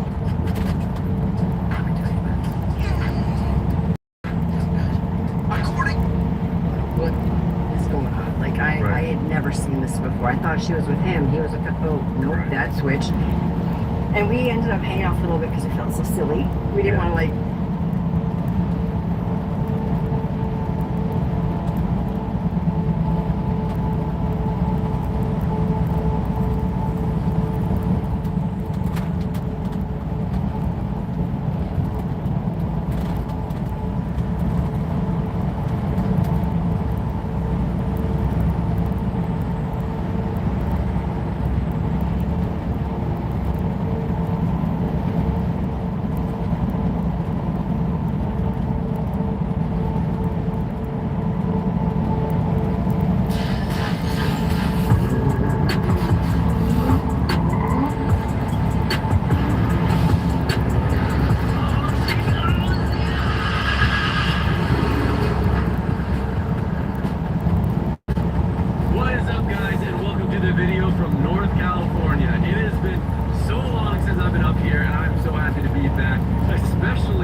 you. Just did my mouth over.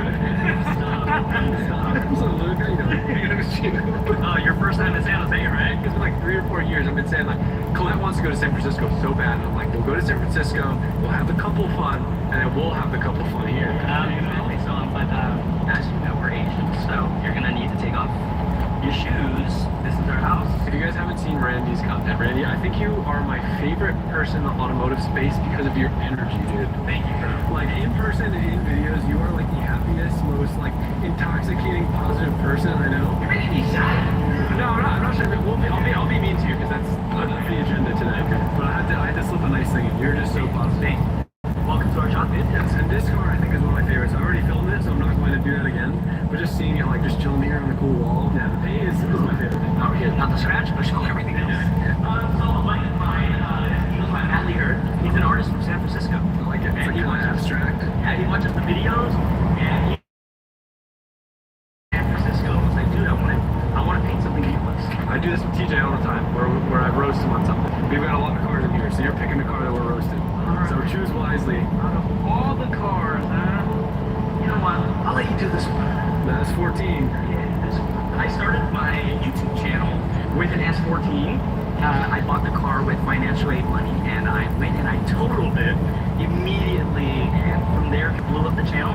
Crispy Media hit me up to film a little documentary style, and honestly, I just wanted to rebuild it and redo the whole process. But so this isn't your original car. This isn't the original car. If it was, this would be like your version of my Cream S13. Exactly. So I got to redo it over, go with like the YouTube money, which is not a lot, but it's enough. Yeah. You know what I mean? I had to sell some extra things for that. With TJ, it's easy because I feel like he's like kind of like internally like a little bit of a shithead, so I don't feel bad. But I kind of feel bad about like saying anything that's like nice about the car. No, it's cool. Say something bad right now because I got a comeback for you. Okay. Right now. Too much for my channel. Too much. Dial it back 2 notches. Dial it back. Bleep that up. That's the first negative thing of the build is your sense of humor right now. Oh man. Okay, so here's the problem, right? I've been hanging out here, kind of talking shit for the past 2 hours, and like I feel bad, like I would talk crap about the paint, but I learned that you just painted this car. Can I say where you painted it, or will I get you in trouble with California? No, go ahead. Yeah, it's outside. It's cool. I'm moving to Florida, dude. Yeah, it's not bad anywhere else, but California painting the car outside. Yeah, it's terrible. They'll probably seize it. I literally did it right outside. Okay. Windy days, freaking normal days. Is it fair to say that like you're more of a like a Stan C guy than like a race car guy? I'm gonna be honest. The reason we started doing stance cars is we didn't have money to do any performance mods. Therefore, you buy coilovers, you lower it, you're done. So I'll take apart the Stans then, because you didn't build this as a race car. No. All right. Let's see what's going on here. Ooh, go ahead and say it. Go ahead and say it. Dude. Oh yeah, that's a big gun. You kind of have a lot of spacers here. You don't have, like, there's no excuse for that. I know. I heard that Adam was coming, so I made it a little less fancy. You're master of stance. I know, I'm just kidding. I'm just trying to save myself. Alright, good. The paint actually is really good though, like for you doing yourself. Interior looks nice. The interior is mint on this car, though. Here's the thing though, the engine bay is what I care about most. Yeah, so are we popping? Yeah, let's pop. We're pumping the hood? Alright. Ready? So, okay, wait, check this out. This is like, painting the hood was the hardest thing because I thought I was going to mess it up. Oh, you painted the hood? I did. Oh, that was a factory thing. I did everything but the doors and the roof. So, At that point, where did a good point. Once you paint outside so long, you're like, yeah, no more. Okay. Are you ready? I know it's under the hood and it's good.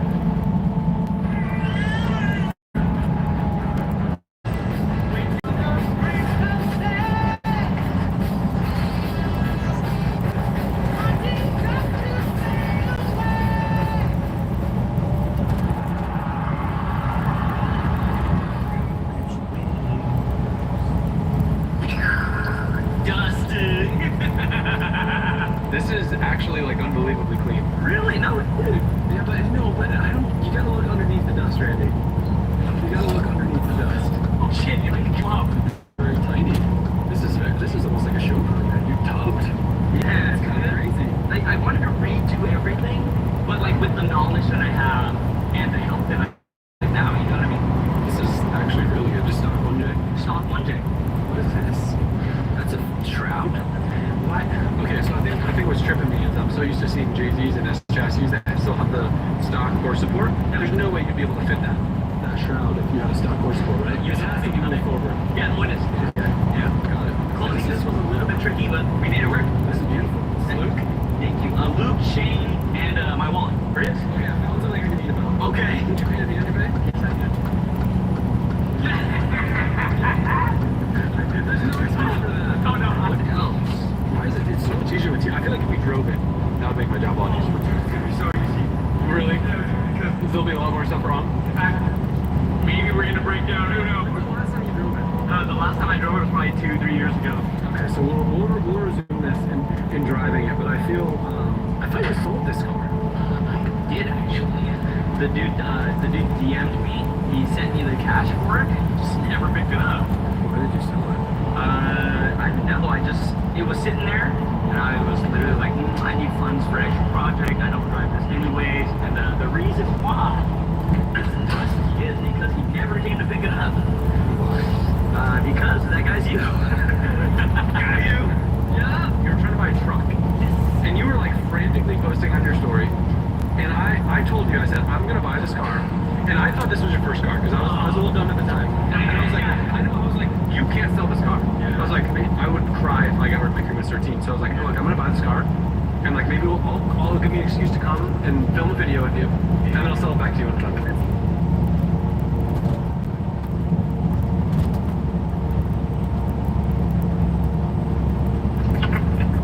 Woo, Cadillac, straight title, baby.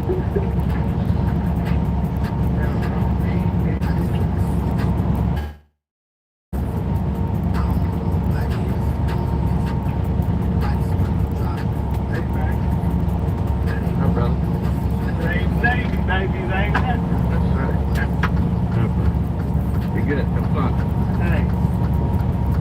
KFC. Yeah.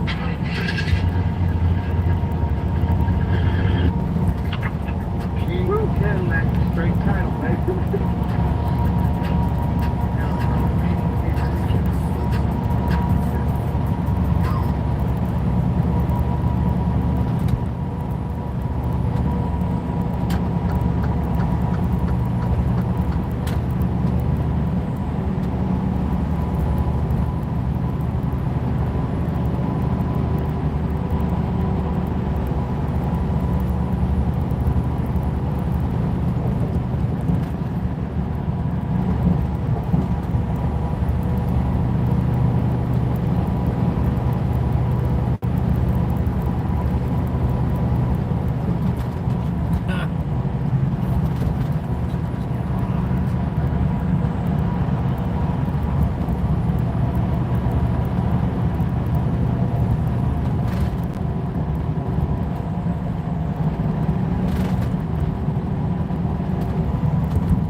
Tiffany, what's up? What you doing? How you doing? How's every little thing? I just got back to Indiana. It is smooth sailing so far.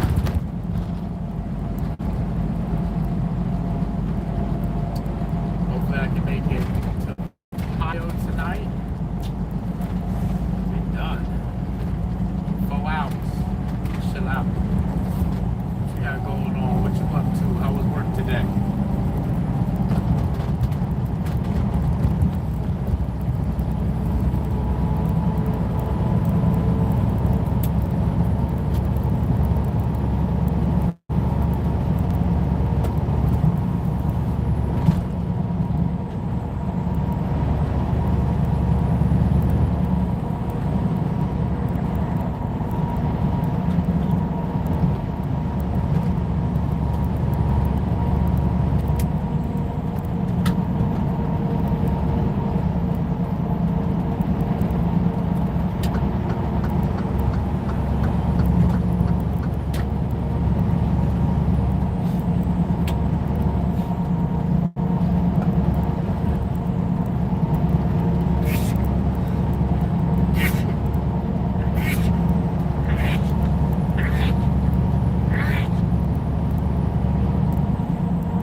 Yo, that's funny as shit. So I must have said all that and not even pushed the damn button. What you up to? How you doing? How was your day?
Yeah, my day was good. It's going real smooth. I'm just bored as shit. My day feels so long. I'm right there with you, you know. It's like, not that I want it to go by fast. It's just, it just feels like it's so, I can't complain. It's not eventful, which is always good. Things are running very, very smoothly. I don't have any anxiety about anything. I'm just blah today. It's like everything is working just the way it's supposed to. It's a nice, boring, and normal day. I want something to happen. Like good though, not bad. I just want something good to happen. You know what I'm saying? A little excitement in my life.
Last time you ate an egg, did you say happy birthday to Jenny? Oh my goodness. Yeah, I don't want nothing to happen. Last time something happened, I was stuck in Indiana for a week. Yeah, I'm good at all that happening shit. I think I'm just bored. I don't got no buns to talk to. Got no girlfriend no more. I guess it's starting to settle in now. Fucking bored as shit. So I called you.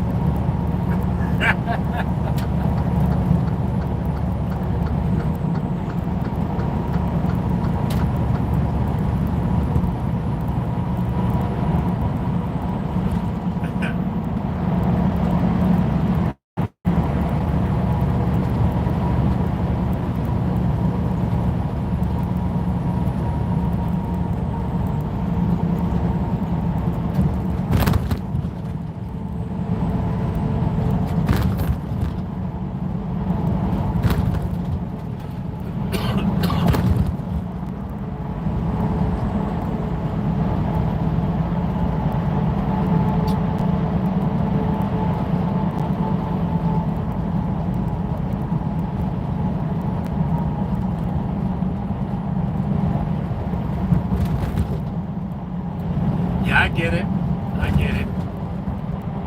Get two size 11s with one size 10 and a half type shit. Ain't nobody got time for that.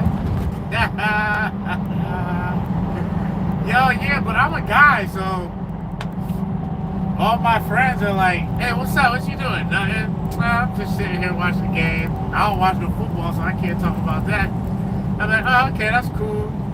When the next time you coming back to town? Shit, Lord knows, man, when the wind blows through.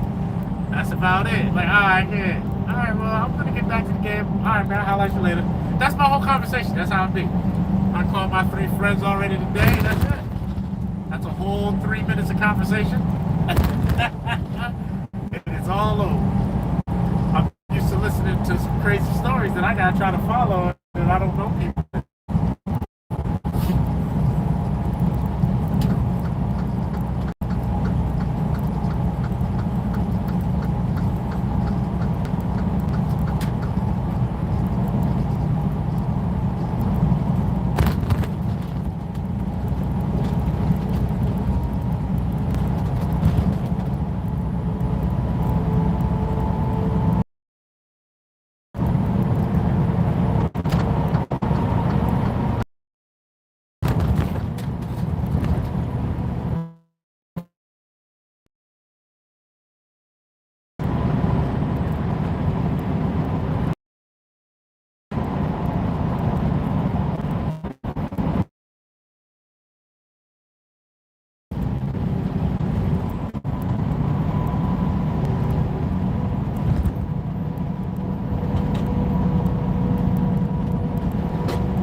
I just went through Chicago. I wonder why so many people have a hard time manipulating the gas pedal, brake pedal. It's either forward, go faster, or slow down. Go left or go right. That's it. That's it. I mean, after a year of driving, you should have the hang of this. Yo, but the problem is no one knows where the fuck they want to go. I just don't want to be in the mountain. Anywho, man, I was watching that shit with Elon Musk. This motherfucker does the Nazi salute. Find out this motherfucker is a Nazi sympathizer, and niggas buy his cars left and right. Yo, I don't get it. I don't understand.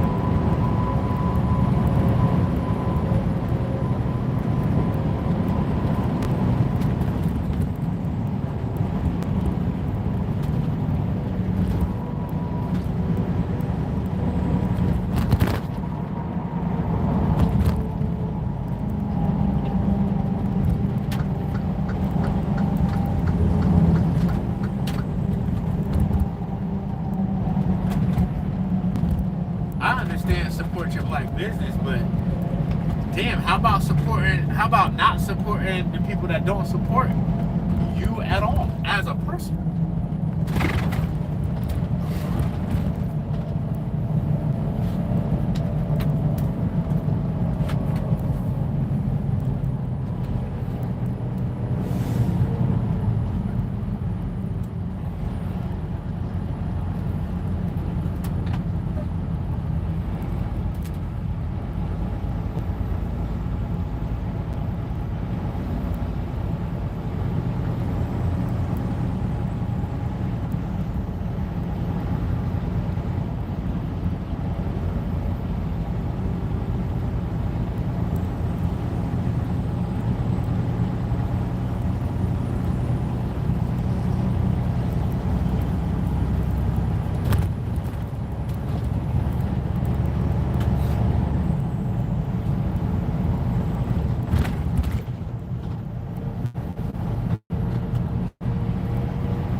some Third Reich shit, man. He should have. I'm so upset with America, yo. I grew up watching all kind of cartoons and movies and propaganda about killing Nazis, and now these niggas is just up in the White House throwing up salutes like it's all good. He's rich. This shit is crazy, yo. I can't even say I'm surprised. Like, it's not like I can't wrap my mind around it. It's just like, what the fuck did I expect? What did I expect, right? For a second, I thought Elon wasn't that bad. But now I'm just learning, this is a piece of shit. I knew he was just a weirdo, but I wasn't getting too deep into anything about him as a person. You know, he was just a dude with the electric cars. But just like Donald Trump, I mean, once you go from TV and not really having any influence on shit to now you're controlling media and you have say over what goes on in my life, man, I gotta pay attention now. Like, your ass is, you gotta go. Like the rest of these motherfuckers gotta go.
That's because that crazy old man is in there fucking shit up, yo.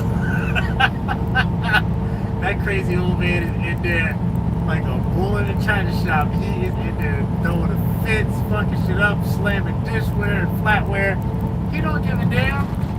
That motherfucker's been spoiled his whole life, yo. And now he just see this as daddy's big pocket. And listen, far be it from me to tell some spoiled, rich old racist that he can't have what he wants. I'm just a nigga living here, right? That shit is crazy, yo.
Let's just hope he gets rid of his income tax. Let me keep my money. I don't buy shit noodles and chicken breast anyway, so I don't give a fuck.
It's on YouTube too, and there's a whole bunch of people that are just MIA.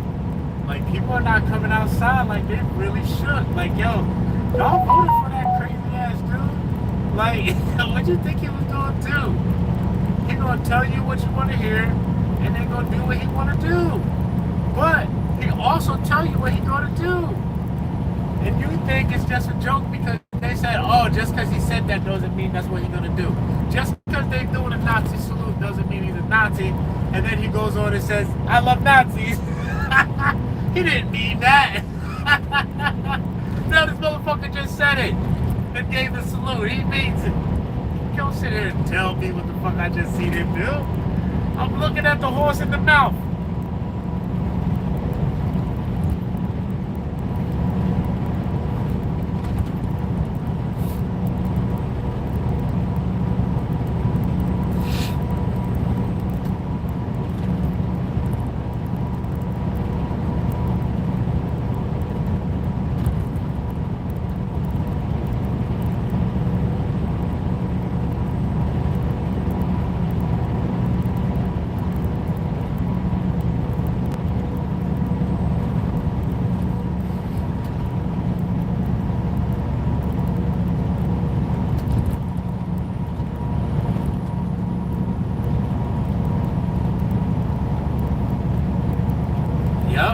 Yep, that's how it be. Like, they had Cortez on the Daily Show today where Charlamagne was like, how about y'all keep that same energy? Y'all gonna call the man Hitler and then give him tea and crumpets and invite him back into the White House. And everybody came to the inauguration except for Cortez and Obama's wife. Yeah, he was like, I bet when he went home, Michelle was like, oh, you over there keying it up with fucking Trump again. I see your black ass. I sleeping on the couch tonight.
Listen, I take old Bush back, yo.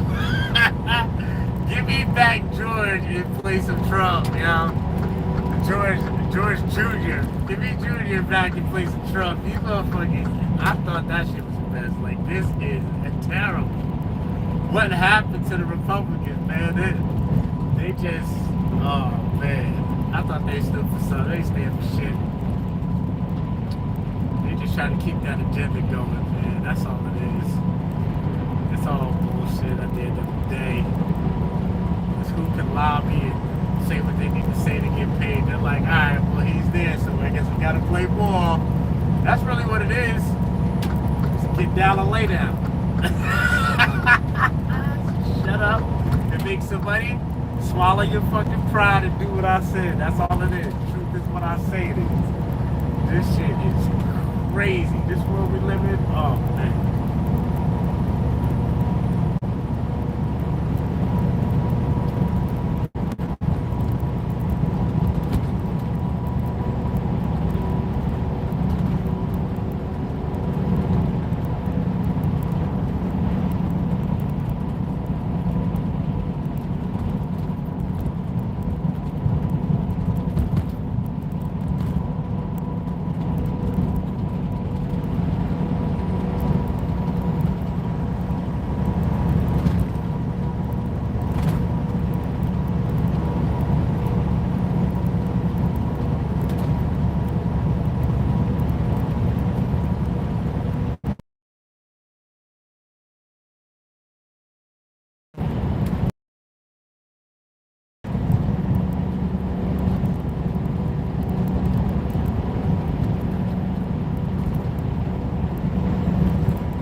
Get all that shit. Get you some survival gear, the tubs with like 3 months worth of food. Get like 2 or 3 of those, put those aside. Those water straws are also very, very good. Get yourself a survival stick that has the knife, the compass, and the flint in it, you know, to make fire and ward off creatures and such. People, you know, get your CCW. That permit and shit, you might not need a suit. Turns out that they're trying to get rid of all that shit too. Make it like Texas. Go get yours. It's supposed to happen. Yo, did you see the black dude that got pulled over at the traffic stop? And they went to disarm him and the girl pulled out the gun out of his pocket, out of his holster and shot him with it while she was trying to retrieve the gun? Like, yo, what the fuck? And then acting like she couldn't help the man while the other 2 officers were sitting there trying to help him. This shit was crazy. That shit's all over the news.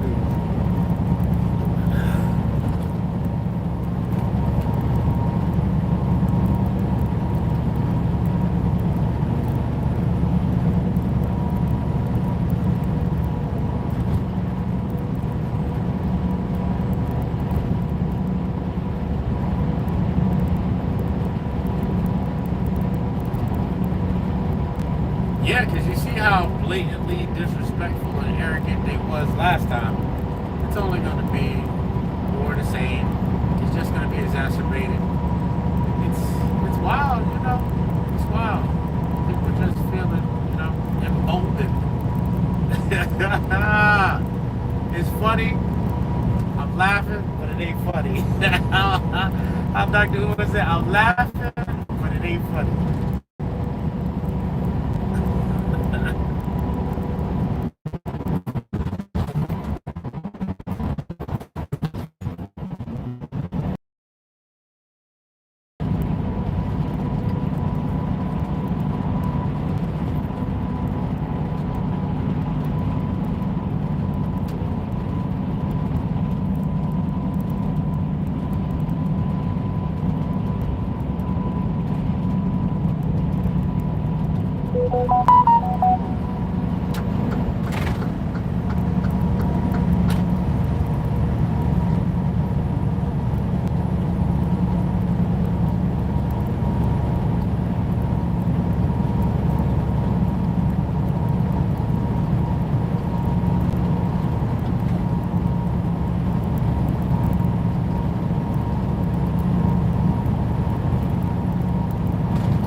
Let's see if Freddy called him. I know that's right. Like, yo, what's all this extra invaded space? What is you doing? Back your ass up. You gotta hit people with the elbow. You know how many times like I go to check in at my stops and whatnot, and somebody will get like real close to me, and I gotta tell them like, yo, do you mind? Like, give me a couple steps, like back the fuck up. They're like, oh, I'm sorry. Like, yo, why are you that comfortable walking up on a 230-pound, 6'2" black nigga? Like, why treat me like a pit bull? You like, ooh, that's pretty, but don't want to get too close and pet me. Like, leave me the fuck alone. Yo, give me some space. God damn. I just want to be left alone. Just leave me alone. I hear you. You can't even. Listen, I want y'all. I want people around, but at a distance. You know what I'm saying? Like, hey, that's a nice shirt. Oh yeah, thanks. Hey, I like your shirt too. You know, but not close enough where we reaching for the same fucking shirt.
everybody's on edge.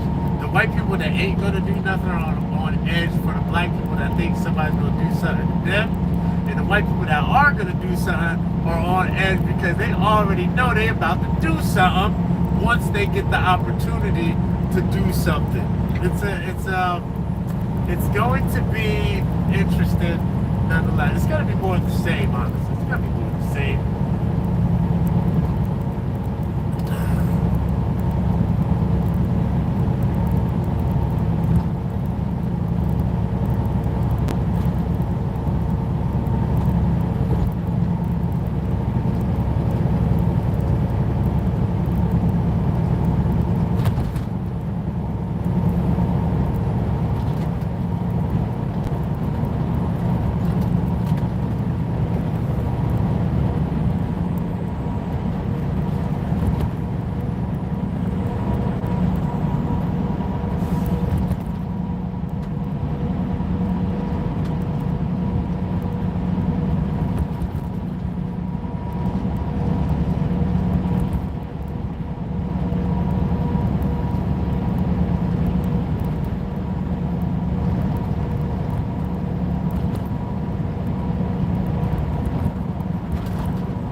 Yeah, and then you got the bold ones that walk right up on you and be like, well, isn't it better now that the way it is, the way it turned out? Like, I don't know what the fuck you're talking about. One, two, you don't fucking know me and what I'm thinking, so I don't know why you're bringing this shit up. Do I look like a supporter to you? What the fuck about me got you coming out the chest like this? It is strange out here these days. Like, but like you said, like, we know what's up. Like, we already know. It doesn't matter who the president is. We still gotta deal with these racist ass white folks. I mean, it's a little less in your face racist when we have a president that doesn't necessarily condone those things outright. And it's a lot more in your face when there's the outright condoner doing what he does best. Stoking the fires. I don't know, cause all I know is out the way. Hope he gets rid of these income taxes. And I'm holding on to every penny I got, cause Lord knows I might need it in a rush.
I told you I'm really considering getting a place somewhere else and just coming here to work.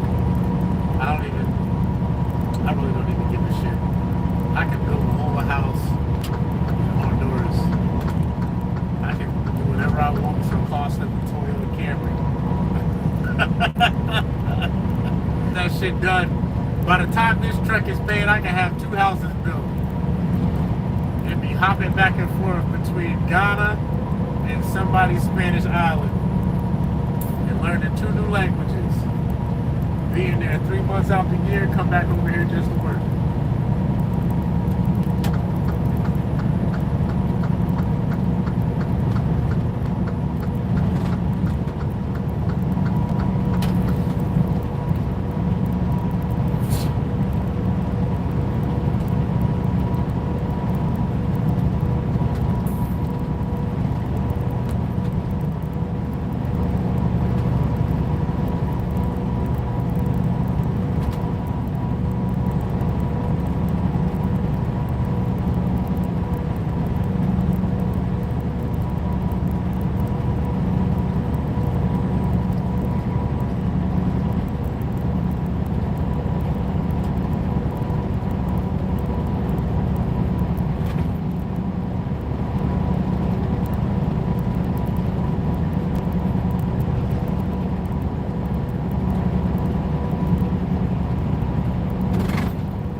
Right. I got to figure out what the play is. I mean, the play is still the same. The play is to keep doing exactly what I'm doing and hold on to this bread. And when it's time to make the move, all it is where am I going to get my first 3 unit or 2 unit or 4 unit at? Am I going to get it here in the States? Am I going to get it in some other fucking country? I don't know what I'm going to do, but I know I'm going to do something, and it's going to be soon. A couple more summers. I'll have every dollar I need to not ask nobody for shit, and I can just go. Kaya have his. He'll Kaya have his. Ooh, don't pull out from me. His child support paid, and everything will be okay. I'll have a citizenship. Because he's going to have to come. If Trump has his way.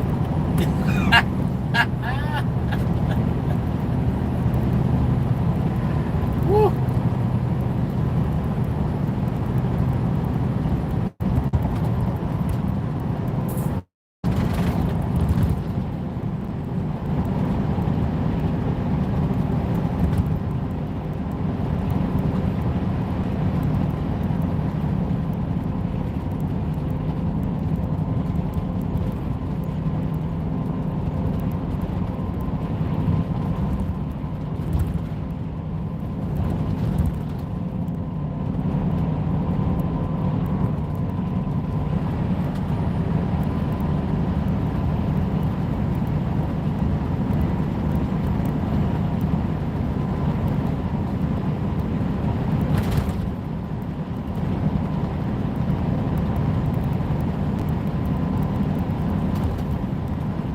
Yeah, can't be 5 foot in Spanish. Use the description. That's it. That's all of y'all. Y'all all the same size, same height, same hairdo, same makeup, same nails, same eyelashes. They know y'all. You can round y'all motherfuckers up. And y'all all go to the same church. And they get, yo, I can see it now, him running up into the Spanish church and snatching people. Great day.